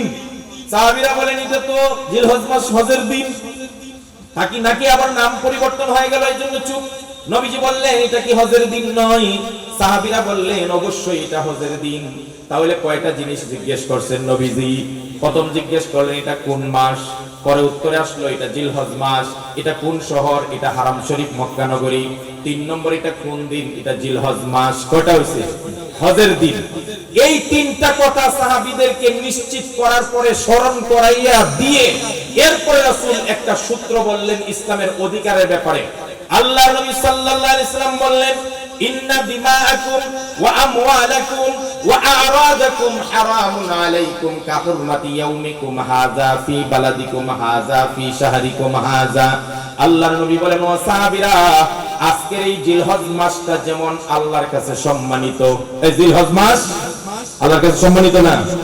আজকের এই জিলহজ মাসটা যেমন সম্মানিত, আজকের এই মক্কা নগরী হারাম শরীফটা যেমন সম্মানিত, আজকের দিন জিলহজের দিনটা, হজের দিনটা যেমন সম্মানিত, আল্লাহর নবী বললেন পৃথিবীর প্রত্যেকটা মুসলমানের কাছে আরেক মুসলমানের জান, মাল, ইজ্জত, আব্রু সবকিছু আল্লাহর কাছে অতটুকুই সম্মানিত। সুতরাং বিনা কারণে কারো মাল, কারো জান, কারো সম্মান, কারো ইজ্জত কেউ হরণ করতে পারবে না। আমার মনে হয় বিদায় হজ্জের ভাষণের রাসূলের এই কথাটা পৃথিবীর কোনো মতবাদ, কোনো ধর্ম কেউ বলতে পারে নাই। রাসূল মুসলমানের জান, একজন মানুষের জান, একজন মানুষের মাল, একজন মানুষের ইজ্জতকে বাইতুল্লাহ কাবা ঘরের সঙ্গে কি কয় মক্কা মুকাররমার সঙ্গে তুলনা করেছেন, হজের সঙ্গে তুলনা করেছেন, জিলহজ মাসের সঙ্গে তুলনা করেছেন। সুতরাং ইসলাম একমাত্র ধর্ম যেই ধর্মে হিউম্যান রাইটস আর মানুষের যত অধিকার আছে শতভাগ নিশ্চিত করে কথা বলে, ঠিক কি না? কতটা নিশ্চিত করে আরেকটু উদাহরণ না দিলে বুঝবেন না। দৃষ্টান্ত নেন, আবু বকর রাদিয়াল্লাহু তাআলা আনহু যখন খলিফা, তখন তিনি সর্বপ্রথম বিধবা ভাতা এবং বয়স্ক ভাতা চালু করছেন। বয়স্ক মানুষ, বিধবা মানুষ যারা কাজ কাম করতে পারে না, এদেরকে দেখে দেখে একটা লিস্ট করছেন। করার পরে সাহাবায়ে কেরামকে জমা করে তিনি একদিন বলতেছে, এই কে কে বিধবা বা বয়স্ক আছে লিস্ট দাও। লিস্ট দেওয়া হলো। এবার আবু বকর বললেন অমুক বুড়া, ওই বুড়া মানুষটার দায়িত্ব কে নিবে কাজ করে দেওয়ার জন্য? একজন বললেন আমি। অমুকের দায়িত্ব কে নিবে? আরেক সাহাবী বললেন আমি। ওই অমুকের দায়িত্ব কে নিবে? এইভাবে সব বয়স্ক বুড়া বুড়ি যা আছে সবার কাজ করে দেওয়ার দায়িত্ব এক একজনের উপর দেওয়া হলো। কিন্তু একটা বুড়ি মা আছে, তার নাম আছে ঠিক, কিন্তু তার দায়িত্ব কে নিবে কারোর নাম লেখা হয়নি। উমর রাদিয়াল্লাহু তাআলা পাশে ছিলেন, তিনি দেখলেন যে নিচে যে বুড়ি মাটা আছে তার ঠিকানাও দেওয়া আছে, কিন্তু এর পাশে কোনো জিম্মাদারের নাম নাই, কে তার কাজ করে দিবে? উমর বলেন ঠিক আছে, চুপি চুপি ওই মহিলাটার কাজ আমি করে দিয়ে আসি। কাজ কি? কাজ হইলো বুড়ি মানুষ তো কুয়া থেকে পানি উঠাইতে পারে না, আর হান্ডি বাতিল ধুইতে পারে না, এই কাজগুলো হযরত উমর সকালবেলা বুড়িমার দরজায় হাজির হইছে। ফাকারাল বা দরজায় টোকা দিছে, ভিতর থেকে জবাব আসলো মানান্তা, কে আমার দরজায় টোকা দিল? হযরত উমর বলেন আনা উমর ইবনে খাত্তাব, আমি খাত্তাবের বেটা উমর। ভিতর থেকে বুড়িমা বলল কেন আসছো আমার বাড়িতে? উমর বলল খলিফার মাধ্যমে, আবু বকরের মাধ্যমে জানতে পারলাম আপনি বয়স্ক মানুষ, আপনি কাজ করতে পারেন না, কুয়া থেকে পানি উঠাইতে পারেন না, থালা বাসন ধুইতে পারেন না, এই জন্য আপনার কাজগুলো করে দেওয়ার জন্য আমি আসছি। বুড়িমা ভিতর থেকে ডাক দিয়া বলে উমর, তুমি আসার আগে আগে আমার বাড়ির কাজগুলো আরেকজন মানুষ করে দিয়ে চলে গেছে। হযরত ওমর চিন্তা করলেন তাহলে আরেকটু আগে আসতে হবে, আরেকটু সকালে আসতে হবে। পরের দিন ওমর রাদিয়াল্লাহু তাআলা আরেকটু সকালে আসলেন, আগের মতোই টোকা দিলেন। ভিতর থেকে আবার বলল কে? বলল আমি ওমর। কেন আসছো? কাজ করে দেওয়ার জন্য আসছি। বুড়িমা আজও বলে ওমর চলে যাও, আজও তুমি আসার আগে আগে আরেকজনই আসে আমার কাজ সব করে দিয়ে চলে গেছে। হযরত ওমর বললেন বুড়িমা বেয়াদবি মাফ করবেন, যেই লোকটা আমার আগে আগে কাজ করে দিয়ে যায় লোকটার নাম কি? বুড়িমা বলে বাবা আমি লোকটার নাম জানি না। লোকটাকে চিনেন? আমি চিনিও না। দেখছেন? দেখিও নাই। আশ্চর্য, আপনি চিনেন না, জানেন না, দেখছেন না, তো কাজ কেমনে করেন? এবার বুড়িমা বলে লোকটা যখন এসে দরজায় টোকা দেয় আমি দরজা খুলে দেই, আমার কাজগুলো দরজার সামনে রেখে ভিতর বাড়িতে চলে যাই। লোকটা ঢুকে কাজ সব করে পানি টানি দিয়ে যাওয়ার সময় আবার টোকা দেয়, আমি বুঝতে পারি লোকটা চলে যাচ্ছে। তারপরে আমি ভিতর বাড়ি থেকে আসি, এসে দেখি আর লোকটা নাই, আমি কোনোদিন দেখিও নাই তার চেহারা, নামটা পর্যন্ত সে আমাকে কোনোদিন বলে নাই। শাসন আমলটা হলো আবু বকরের, তখন আবু বকর প্রেসিডেন্ট, মনে রাখবেন নামটা। হযরত ওমর বলেন 2 দিন আসলাম, আমি যত সকালে আসি লোকটা আরো সকালে এসে কাজ করে দিয়ে যায়, তাইলে লোকটার চিনা দরকার, তার আইডেন্টিটি আমার এখন দরকার। লোকটা কে? এমন নিষ্ঠাবান মানুষকে যে একজন রাজ্যের বৃদ্ধ একজন মহিলার বাড়ির যাবতীয় কাজ, থালা বাসন ধুয়ে দেয়, পানি উঠায় দেয়, সব করে দেয়, কিন্তু আজ পর্যন্ত তার পরিচয় নামটা পর্যন্ত বলে না। এই লোকটাকে আমার চিনতে হবে, এই জন্য আমি আগামী দিন কাজ করার জন্য আসবো না, লোক চিনতে আসবো। সুবহানাল্লাহ। পরের দিন ওমর রাদিয়াল্লাহু তাআলা আরো সকালবেলা আসছে, এবার এসে আর বুড়ির দরজায় যায় নাই, কিছু অন্ধকার থাকতে আসছে, গাছের আড়ালে বুড়ির বাড়ির সামনে লুকিয়ে আছে, দেখি সামদু কে বের হয়। 2 দিন কাজ করে দিয়ে যাও, তোমার পরিচয় আজকে আমি জানবই। অপেক্ষা করতেছেন, হঠাৎ করে দেখেন একটা লোক বুড়ির ঘর থেকে বের হয়েছে কাজ শেষ করে। হযরত ওমর অপেক্ষা করতেছেন, যেই মাত্র গাছের কাছে আসছে, গাছের আড়াল থেকে বের হয়ে বললেন, মানান্তা, এই তুমি কে? আর ওই বুড়ির বাড়িতে কি? এবার ধরা খেয়ে গেলেন ওই লোক। এতদিন জীবিত, তার নামও বলে না, ঠিকানাও বলে না, পরিচয় গোপন রাখে। ওই লোকটা ভাবলেন আর তো আমার পরিচয় লুকানোর কোনো সুযোগ নাই। এবার নিজের পরিচয় দিয়া বললেন, ভাই ওমর, আমি আর কেউ না, তোমার ভাই আবু বকর। চিৎকার দিয়ে সুবহানাল্লাহ বলেন। ওমর বলে, আশ্চর্য, খলিফা প্রেসিডেন্ট আপনি, আর আপনি জনগণের বুড়ির কাজ করে দিয়ে যান, থালা বাসন ধুয়ে যান, আবার নামটা পর্যন্ত বলেন না, পরিচয় দেন না। আচ্ছা, তো আমার আপনার কাছে 2টা প্রশ্ন আছে। কি প্রশ্ন? 1 নম্বর হলো, আপনি অন্ধকার থাকতে আসেন কেন? মানুষ যাতে না দেখে, মানুষকে না দেখাইয়া লুকিয়ে আসেন কেন? এটা একটা প্রশ্ন। আর 2 নম্বর হলো, আপনার পায়ে জুতা কোথায়? জুতা নাই কেন? কয়টা প্রশ্ন হইছে? জোরে কোন। আপনার কি জুতা নাই, এজন্য আনেন না? এবার আবু বকর রাদিয়াল্লাহু তাআলা কি জবাব দেয় প্রেসিডেন্ট, আর ইসলামী রাজ্যের প্রেসিডেন্ট, খেলাফত কায়েম হইলে কি হবে দেখেন না আপনি। খলিফা আবু বকর ডাক দিয়া বলেন, ভাই ওমর, বুখারী শরীফের একটা হাদিস শুনাইনি আগে। আল্লাহর নবী বলেন, আস-সাঈ আলাল আরমালাতি কাল মুজাহিদি ফি সাবিলিল্লাহ ওয়াল কায়িমিল লাইলা সাইমিন নাহার। নবীজি বলেন, কোন বুড়া মানুষ, কোন বিধবা, কোন ইয়াতীম, কোন মিসকিন, অসহায়কে যদি কেউ একটু সাহায্য করে, যদি কেউ আশ্রয় দেয়, একটু সহযোগিতা করে, আল্লাহর রাস্তায় জিহাদ করলে যত সওয়াব হবে, সারা রাত দাঁড়িয়ে নফল নামাজ পড়লে যত সওয়াব হবে, সারা দিন না খেয়ে রোজা রাখলে যত সওয়াব হবে, একটা বিধবা, একটা বুড়ি, একটা ইয়াতীম, অসহায়কে কাজ করলে, সাহায্য করলে, সহযোগিতা করলে সমান সওয়াব আল্লাহ দান করবেন। ভাই ওমর, এই যে ফজিলত, একজন বৃদ্ধ মানুষের, বিধবা মানুষকে একটু কাজ করে সহযোগিতা করলে যে এত সওয়াব পাওয়া যায়, এত সওয়াব পাওয়া যায়, আমি যদি সকালবেলা মানুষের সামনে আসতাম, মানুষকে দেখিয়ে আসতাম, তাহলে আমি যেহেতু প্রেসিডেন্ট, আমি যখন পানি আনতে যাইতাম কুয়ার পাশে, লোকজনে আমার কাছ থেকে কলসি হাত থেকে নিয়ে যেত আর বলতো, প্রেসিডেন্ট কাজ করবে, এটা হতে পারে না। ও আবু বকর, দেন, আমরা কাজটা আমরা করে দেই।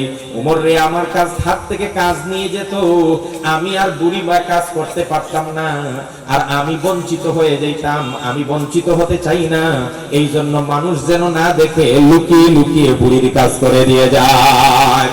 হযরত ওমর বললেন, ঠিক আছে আবু বকর, কিন্তু আপনার পায়ে জুতা নাই কেন এটা বলেন। এবার আবু বকর বলেন, ও ভাই ওমর, পায়ে জুতা আনি না, খালি পায়ে আসি এই জন্য। আগের জুতা ছিল খরমের জুতা, কাঠের জুতা, হাঁটলে আওয়াজ করতো, শুধু আঙ্গুলটা লাগানো ছিল, দেখছেন তো আপনারা। ও আবু বকর বলেন, ওমর, অনেক মানুষ আমার রাজ্যে এমন আছে, সারা রাত অসুস্থতার কারণে ঘুমাইতে পারে নাই, শেষ রজনীতে এসে একটু ঘুম লেগেছে। অনেক বয়স্ক মানুষ আছে যারা ঘুমাইতে পারে নাই, শেষ রাতে একটু ঘুম আসে, কাশতে কাশতে শেষ রাতে একটু ঘুম আসে। আমি আবু বকর প্রেসিডেন্ট হয়ে যদি মদিনার অলিগলিতে শেষ রজনীতে এইভাবে হাঁটতে থাকি, খরম পা দিয়ে, জুতা পা দিয়ে, আমার পায়ের জুতার আঘাতে অনেক অসুস্থ মানুষের ঘুম ভেঙে যাবে, অনেক বৃদ্ধ মানুষের ঘুমে ডিস্টার্ব হবে। আমি খলিফা হিসাবে আমার রাজ্যের জনগণের ঘুমের যদি কিঞ্চিত ডিস্টার্ব করি, কিয়ামতের কঠিন ময়দানে আল্লাহর আদালতে আমাকে জবাবদিহি করতে হবে যে তুমি তোমার জনগণের অধিকার নষ্ট করেছো খলিফা হওয়ার কারণে। ওই দিন আমি জবাব দিতে পারবো না, এই জন্য আমি জুতা পা দেই না, খালি পায়ে আসি। আর আমার দেশের প্রেসিডেন্ট, প্রধানমন্ত্রী যদি কোনো দিকে বাইর হয়, চিটাং যদি খালি শুনে সাতকানি আসতেছে, চিটাং আসছে সাতকানি আসতেছে, সাতকানিয়ার পুলিশ ভাই, রেপ ভাই, অমুক ভাই, তমুক ভাই, দুই ধারের রাস্তা ব্লক, কথা কয় না, 4 ঘন্টা রাস্তা বন্ধ। এখন এখানে কি অ্যাম্বুলেন্সে কোন রোগী মারা যাইতেছে কিনা এটার খবর নাই, কোন মানুষ মামলা হাজিরা দিবে খবর নাই, কোন শিক্ষার্থী পরীক্ষা দিবে খবর নাই, স্টপ, সমস্ত ইমার্জেন্সি কাজ বন্ধ করে এই যে আপনি প্রেসিডেন্ট, আপনি প্রধানমন্ত্রী, আপনি মন্ত্রী, আপনি এমপি হয়ে 4 ঘন্টা জনগণের রাস্তায় আটকায় রাখে তাদের হাজারো সমস্যা করলেন, আপনার কোনো অধিকার নাই। আমাদের ট্যাক্সের টাকায় আপনার গাড়ি চলে, চাকা চলে, পতাকা চলে, সুতরাং জনগণের অধিকার নষ্ট করে কেউ রাস্তা বন্ধ করা সম্পূর্ণ বেআইনি, কথা বলে ঠিক কিনা?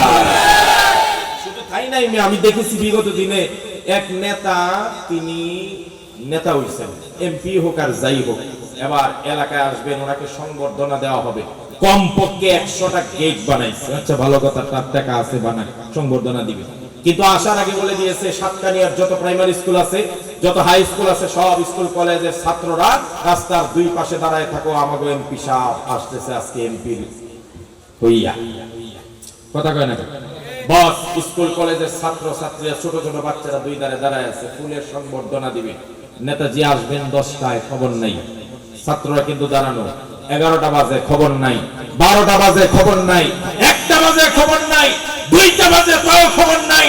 পত্রিকায় দেখেছি, মিথ্যা কথা বলি না, 2টা পর্যন্ত স্কুল আর ওই প্রাইমারি স্কুলের ছাত্রীগুলো দাঁড়িয়ে থাকতে থাকতে উত্তপ্ত রোদে রাজপথে দাঁড়িয়ে মাথা ঘুরে দিয়ে পড়ে যায়, তারপরেও শিক্ষকরা ছাত্রদেরকে ছাড়ে না।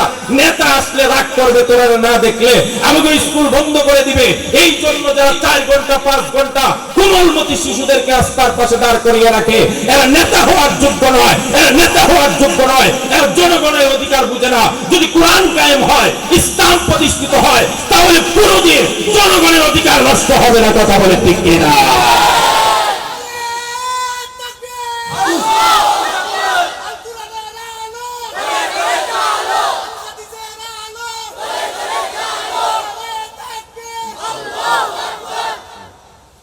পয়েন্ট নম্বর কটা গেল?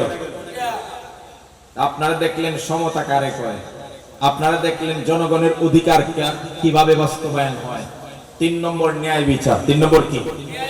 কোরআন আমাদেরকে বলছে, ওয়াইযা কুলতুম ফা'দিলু ওয়ালাউ কানা যা কুরবা। আল্লাহ রাব্বুল আলামিন, তোমরা যখন বিচার করবে নিজের আত্মীয় হলে ন্যায় কথা বলবে, অন্যায় বিচার করা যাবে। আর জোরে কয় না, অন্যায় বিচার করা যাবে। বুখারী শরীফের একটা, এই ভালো করে শুনেন, বুখারী শরীফের হাদিস থেকে উদ্ধৃত করছি, শুনেন ভালো করে শুনেন। আল্লাহ নবী সাল্লাল্লাহু আলাইহি ওয়াসাল্লামের সময়ে বনু মাখজুমিয়া গোত্রটার নাম মনে রাখবেন। ধরেন বর্তমানে আমাদের দেশের শেখ বংশ বা চৌধুরী বংশ, এমন নামি দামি একটা বংশ ছিল বনু মাখজুমিয়া। বনু মাখজুমিয়া গোত্রের একটা গোলাম ছিল আবি হিন্দ নামে। এই লোকটা হেজামা লাগাইতো, হেজামা এখন চিনেন না, ওই যে সিঙ্গা লাগিয়ে রক্ত চুষে নেয়, এটাকে হেজামা বলে। তো লোকটা গোলাম ছিল, গোলাম, ওই গোলাম রাসূলুল্লাহকে হেজামা লাগাইতেন। একদিন রাসূলুল্লাহ সাল্লাল্লাহু আলাইহি ওয়াসাল্লামের কাছে বললেন, হুজুর আমি কি বিয়ে শাদী করতে পারবো না, আমি গোলাম মানুষ। আল্লাহ নবী সাল্লাল্লাহু আলাইহি ওয়াসাল্লাম হেজামা ওই বনু মাখজুমিয়া গোত্রের লোকদের, বনি বায়াদা লোকদেরকে বললেন, আনকিহু আবা হিন্দিন, তোমরা এক কাজ করো, আবু হিন্দের কাছে তোমাদের গোত্রের একটা মেয়ে বিয়া দেয়া দাও। ইত্যবসরে ওই গোত্রের লোকেরা বলল, গোলামের সঙ্গে আমার গোত্রের, আমার বংশের মেয়েকে বিয়ে দিব, মান ইজ্জতের 12টা বাজবে। এই কথা যখন বলে রাসূলুল্লাহর প্রস্তাব প্রত্যাখ্যান করলো। সাথে সাথে আল্লাহ সূরা হুজরাতের এই আয়াত নাযিল করে দিয়ে বললেন, ইয়া আইয়ুহান নাস ইন্না খালাকনাকুম মিন যাকারিন ওয়া উনসা ওয়া জাআলনাকুম শুউবান ওয়া কাবাইলা লিতাআরাফু ইন্না আকরামাকুম ইনদাল্লাহ। হে দুনিয়ার মানুষেরা, কে চৌধুরী, কে পাঠান, কে ভুইয়া, কে শেখ, এটা দ্বারা মানুষের বিচার করা যায় না। আমার আল্লাহর কাছে যার কাছে তাকওয়া আছে সে সম্মানী। এই আয়াত যখন নাজিল হয়েছে, তো আবু হিন্দের কাছে, তাদের গোলামের কাছেই মেয়ে বিয়া দিয়েছেন। সুবহানাল্লাহ। এটা হলো একটা দেখলাম সমতা। আর বিচারের বিষয়টা শুনেন ভালো করে। বনু মাখজুমিয়া গোত্রের একটা মহিলা, এটাও সম্ভ্রান্ত ফ্যামিলি। মহিলাটার নাম হলো ফাতেমা বিনতে আল আসওয়াদ আল মাখজুমিয়া। এই মহিলাটা সারাকাত, চুরি করছে, চুরি। বনু মাখজুমিয়া গোত্রের ধরেন চৌধুরী বাড়ির একটা মেয়ে চুরি করছে। তো চুরের বিচার কোরআনে কি বলে? কথা বলেন না।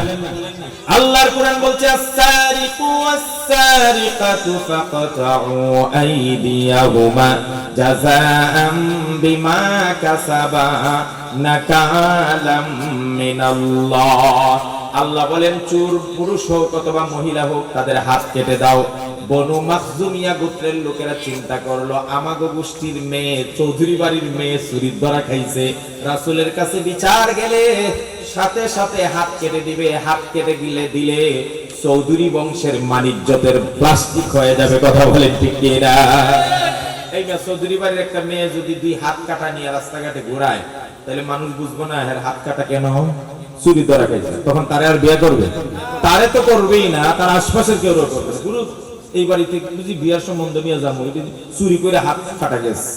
এই চিন্তা করে মুরব্বী লিডাররা বসছে, বৈশা বলে এই হাত কাটাটা বন্ধ করা যায় না? রাসূলুল্লাহর কাছে একটু সুপারিশ করলে বিচারটা যদি একটু এদিক সেদিক করে হাতটা না কাটে তাহলে আমাদের বংশের ইজ্জত রক্ষা হবে। এই অবৈধ আবদার নিয়ে যাওয়ার জন্য পরামর্শ হয়েছে। কিন্তু আবদারটা কি বৈধ না অবৈধ? হাত কাটতে হবে, এটা কার বিধান? কার বিধান?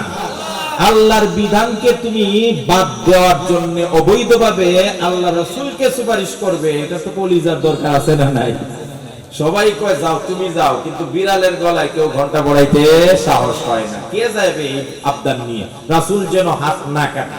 ইত্যবসরে চিন্তা করে তারা পরামর্শ করে একটা ছেলে রেবাই করছে, ছোট্ট ছেলে, তার নাম হলো উসামা। উসামা হলো আল্লাহ রাসূলের পালক পুত্র যায়েদ বিন হারেসার ছেলে। তাহলে উসামা রাসূলের সম্পর্কে নাতি, পালক পুত্রের ঘরের নাতি।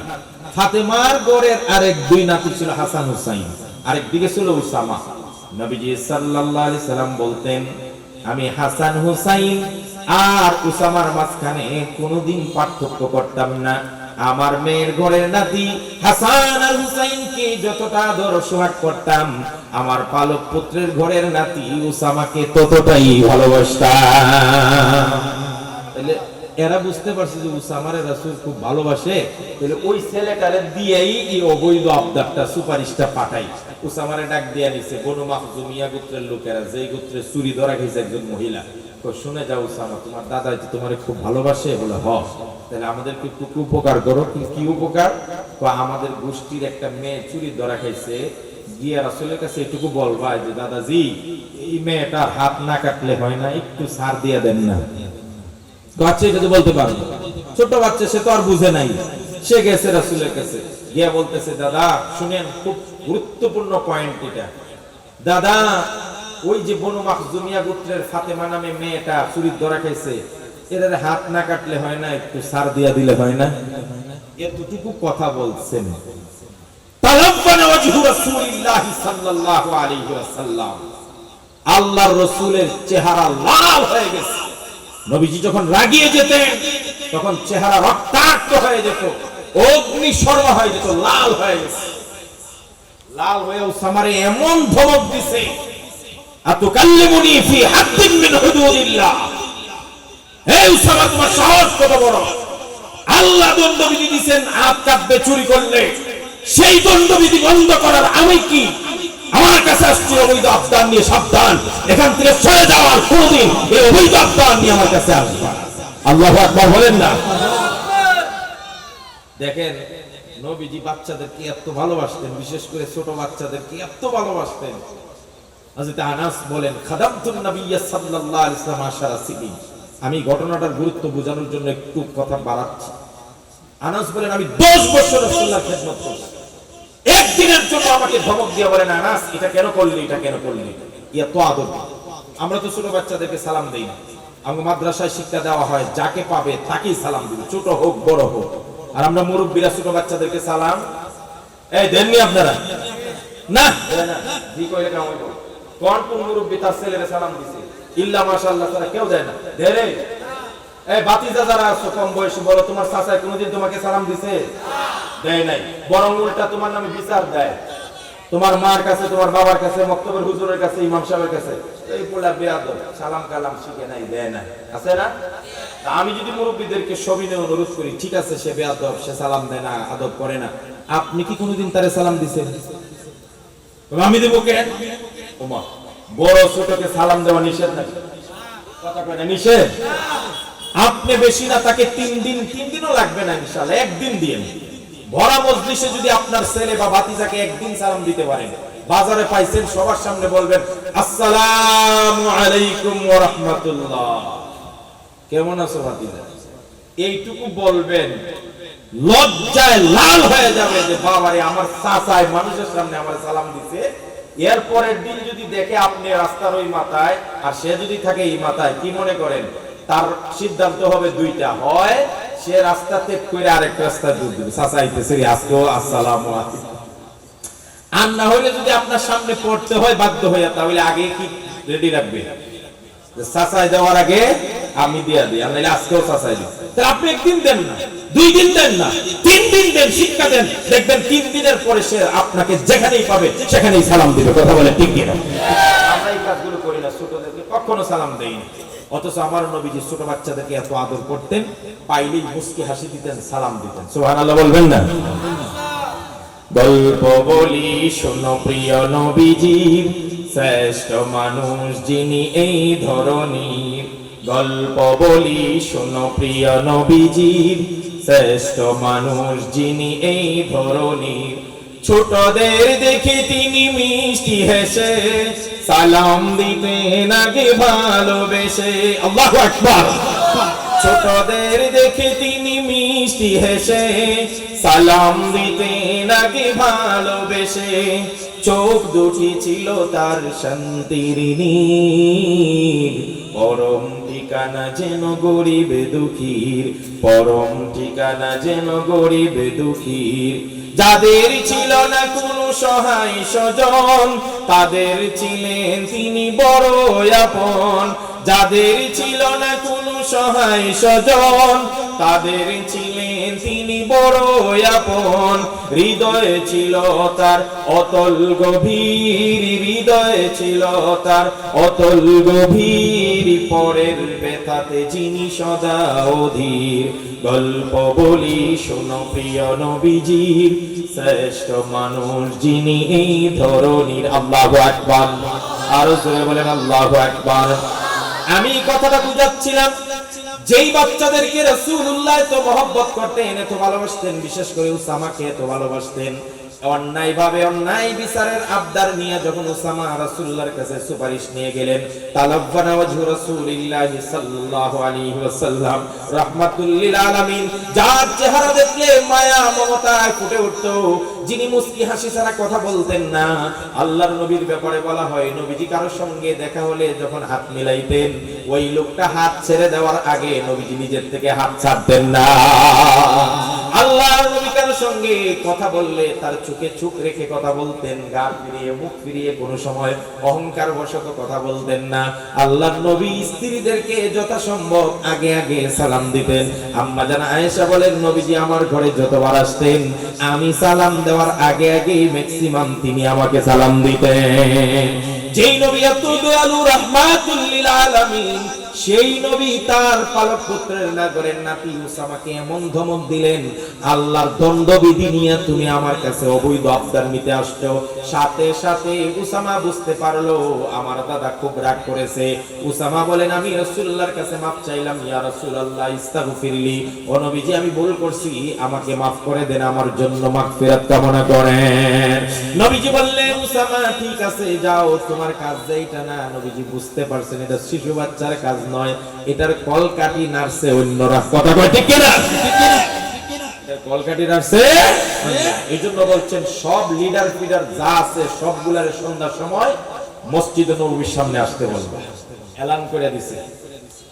সবাই জমা হইছে। জমা হওয়ার পরে রাসূলুল্লাহ দাঁড়াইছেন, ফাকাম খাতিবান, খুতবা দেওয়ার জন্য দাঁড়াইছে। দাঁড়িয়ে হামিদাল্লাহ ওয়াসনা আলাইহি, আল্লাহর প্রশংসা এবং তার গুণগান গেয়ে শুরু করছেন। শুরু করে তিনি প্রথম বক্তব্যটা দিয়েছেন, এই সাহাবায়ে কেরাম আজকে একটা কথা শুনে রাখেন, এটা অনাগত সমস্ত মুসলিম উম্মার জন্য থিওরি আর সংবিধানের ধারা হিসাবে আমি লিখে দেব। আগেকার দিনের যত মানুষ ধ্বংস হয়েছে অধিকাংশ মানুষ এই একটা কারণে ধ্বংস হয়েছে। কি কারণ? ইজা সারাকা ফীহিমুদ দাঈফু আকামু আলাইহিল হাদ ওয়া ইজা সারাকা ফীহিমুশ শরীফু তারাকুহু। রাসূল বলেন, আগের জামানায় ভদ্র মানুষ, শিক্ষিত মানুষ এবং বংশশীল মানুষ, দাপটশীলরা যখন চুরি করত, তারা তার উপর দণ্ডবিধি কায়েম করত না, তার উপর তারা শাস্তি প্রয়োগ করত না, তারা ছেড়ে দিত। আর যখন রিকশাওয়ালার ছেলে, টেলার ড্রাইভারের ছেলে অন্যায় করত, সাথে সাথে তার উপর শাস্তি প্রয়োগ করত। এই যে দুর্বলে অন্যায় করলে শাস্তি দেওয়া, আর সবলে করলে ছাড় দেওয়া, দুর্বলে একটু থেকে আর একটু করলেই তার জন্য 13 বছরের জেল। আর বসুন্ধরার মালিক এর ছেলে সুবহান যখন হত্যা করে তখন সে ছাড় পেয়ে যায়। অসংখ্য মেয়েদেরকে ধর্ষণ করে তার বিচার হয় না, টাকার কাছে বিচার হার মেনে যায়। মন্ত্রীর ছেলে অন্যায় করে পার পেয়ে যায়, রিকশাওয়ালার ছেলে পার পায় না। এই কারণে পূর্বকার জমানার সব মানুষগুলো ধ্বংস হয়েছে। আজকে আমি মুহাম্মদ তোমাদের জন্য একটা থিওরি রেখে যাই, ওয়াল্লাযী নাফসু মুহাম্মাদিন বিয়াদি। এইটা হলো মূল কথা, শুনেন ভালো করে। ওয়াল্লাযী নাফসু মুহাম্মাদিন বিয়াদি, ওই সত্তার কসম রাসূল বলছেন, যেই সত্তার হাতে আমি মুহাম্মাদের জান, আমার জান যেই সত্তার হাতে, ওই আল্লাহর কসম কে বলি। আজকে যেই মেয়েটা চুরি করছে বনু মাখজুমিয়া গোত্রের, ওর নাম ফাতেমা, সে আমার কেউ না, আমার মেয়েও না, আমার বংশেরও কেউ না, কিন্তু সে অন্য ধর্মের একটা, অন্য বংশের একটা মেয়ে। সে চুরি করছে আর তোমরা বলতেছো তার হাত যেন না কাটি। ও যদি চুরি না করে, আমি বিশ্বনবী মুহাম্মাদের মেয়ে ফাতেমা যদি আজকে চুরি করতো, খোদার কসম লা কাতাতু ইয়াদাহা, আমি ফাতেমার হাত কাটতে বিন্দু পরিমাণ দ্বিধা করতাম না।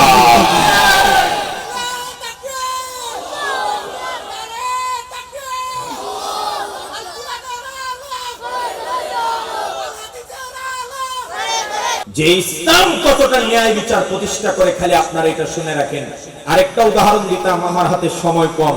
হযরত আমার বলল, ভাই এই পোশাকটা তো আমার। কয়টা আমার? ইহুদি বলে আমার, আলী বলে আমার।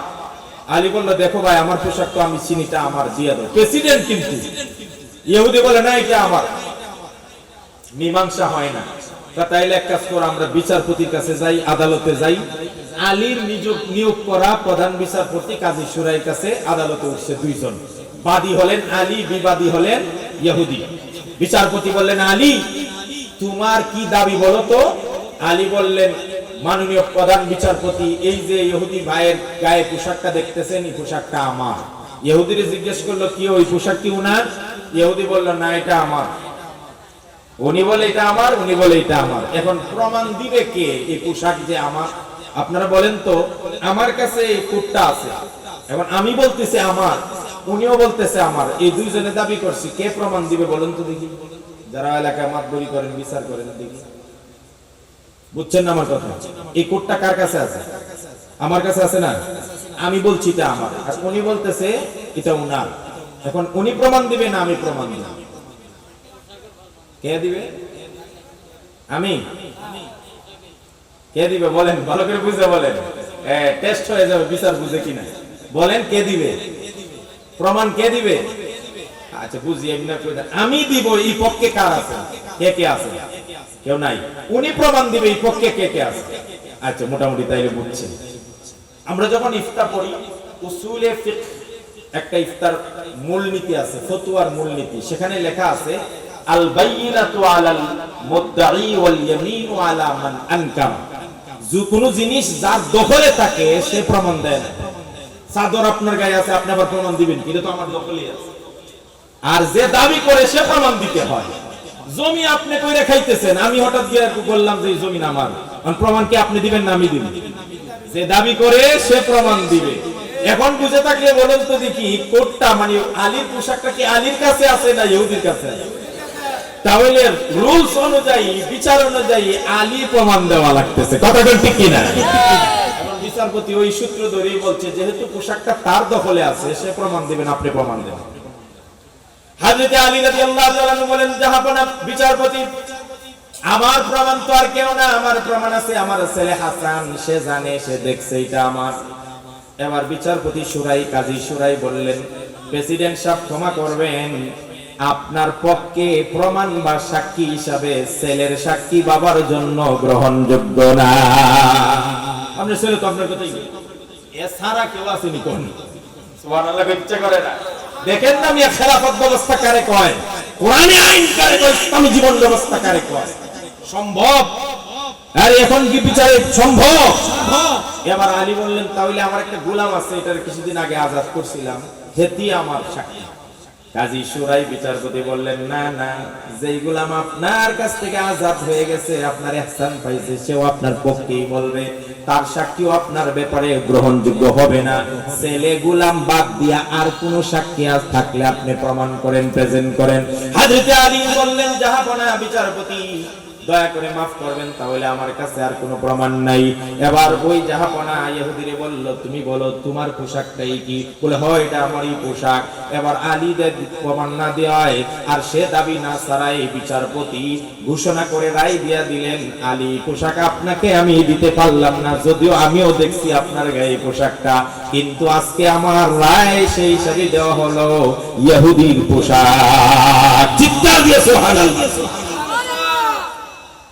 আমাদের সিনহায় একটু উল্টা পাল্টা করছেন, আপনাকে সিনহা কারি বিচারপতি হেরে 7 সমুদ্র 13 নদী ওই পারে পাঠাইছে। আর যদি প্রেসিডেন্টের বিরুদ্ধে, প্রধানমন্ত্রীর বিরুদ্ধে রায় দিত, তাহলে হের লাশ খুঁজে পাওয়া যাইত না। কথা বলে ঠিক কিনা? ন্যায় বিচার কই গিয়া খুঁজেন? তন্ত্রমন্ত্রের মধ্যে ন্যায় বিচার পাবেন, সমাজতন্ত্রের মধ্যে ন্যায় বিচার পাবেন। আর আজকে যারা বামপন্থী আছো, যারা সমাজতন্ত্র আজকে এই দেশে কায়েম করে, এরা আমাদেরকে বলে এই দেশে ইসলামী রাজনীতি চলবে না, ইসলাম চলবে না। আমি ওই সমাজতন্ত্রের লোকদেরকে বলি, মুহাম্মাদের ইসলাম যদি বাংলার জমিনে না চলে, তাহলে তোমার এই রাশিয়ার, চীনে আবিষ্কৃত আত্মপ্রকাশকৃত সমাজতন্ত্র এই দেশে কিভাবে চালাও তোমরা? তোমরা সমাজতান্ত্রিক দল করতে পারো, আর আমরা ইসলামী দল করতে পারি না। এমন ভাওতাবাজি থেকে আসছো। এরা বলে এই দেশে সমাজতন্ত্র কায়েম করবে। সমাজতন্ত্র যেই দেশে প্রকাশ পাইছিল, সেই তার আপন মাতৃভূমিতে ব্যর্থতার গ্লানি নিয়ে আত্মহত্যা করেছে। আর এই বঙ্গোপসাগরে যদি বাধা লেগে যায়, কর্ণফুলীতে জোয়ার আসবে। কথা বলেন, একটা কথা খুদার কসম মনে রাখো, বঙ্গোপসাগরে বাধা লাগলে যেমন কর্ণফুলীতে জোয়ারের আশা করা যায় না, যেই সমাজতন্ত্র তার মাতৃভূমিতে ব্যর্থতার গ্লানি নিয়ে আত্মহত্যা করেছে, ওই সমাজতন্ত্র দিয়ে আমার দেশে সুখ হবে না। এইজন্য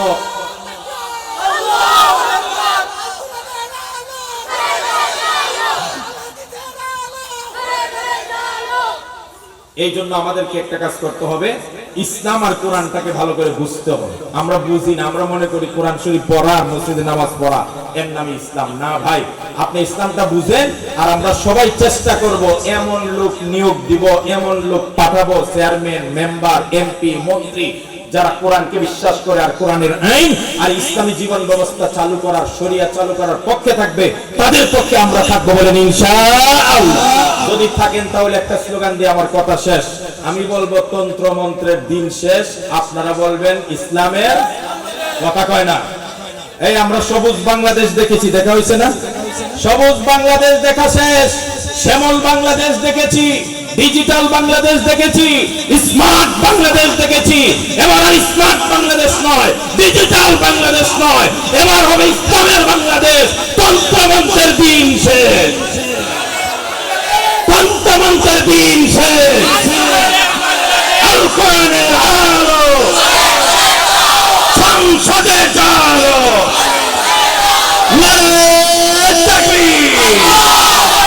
ওমা আলাইনা ইল্লাল বালাগ। ওয়াসসালামু আলাইকুম ওয়া রাহমাতুল্লাহ। পর্যন্ত আল্লাহ মাহফিলকে জারি রাখেন। রব্বুল আলামিন আমাদের পক্ষ থেকে লাখো কোটি দরুদ আর সালাম পেয়ারা হাবিবের রওজাতে পৌঁছায় দেন। বারবার বহুবার অনেকবার মক্কা মদিনা জিয়ারত করার সুযোগ করে দেন।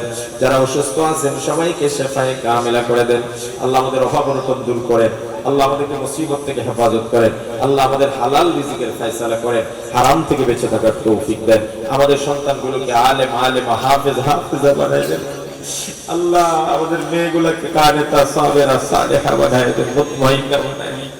ربنا تقبل منا إنك أنت السميع العليم وتب علينا يا مولانا إنك أنت التواب الرحيم بفضل سبحان ربك রব্বিল ইজ্জাতি আম্মা ইয়াসিফুন ওয়া সালামুন আলাল মুরসালিন ওয়ালহামদুলিল্লাহি রাব্বিল আলামিন।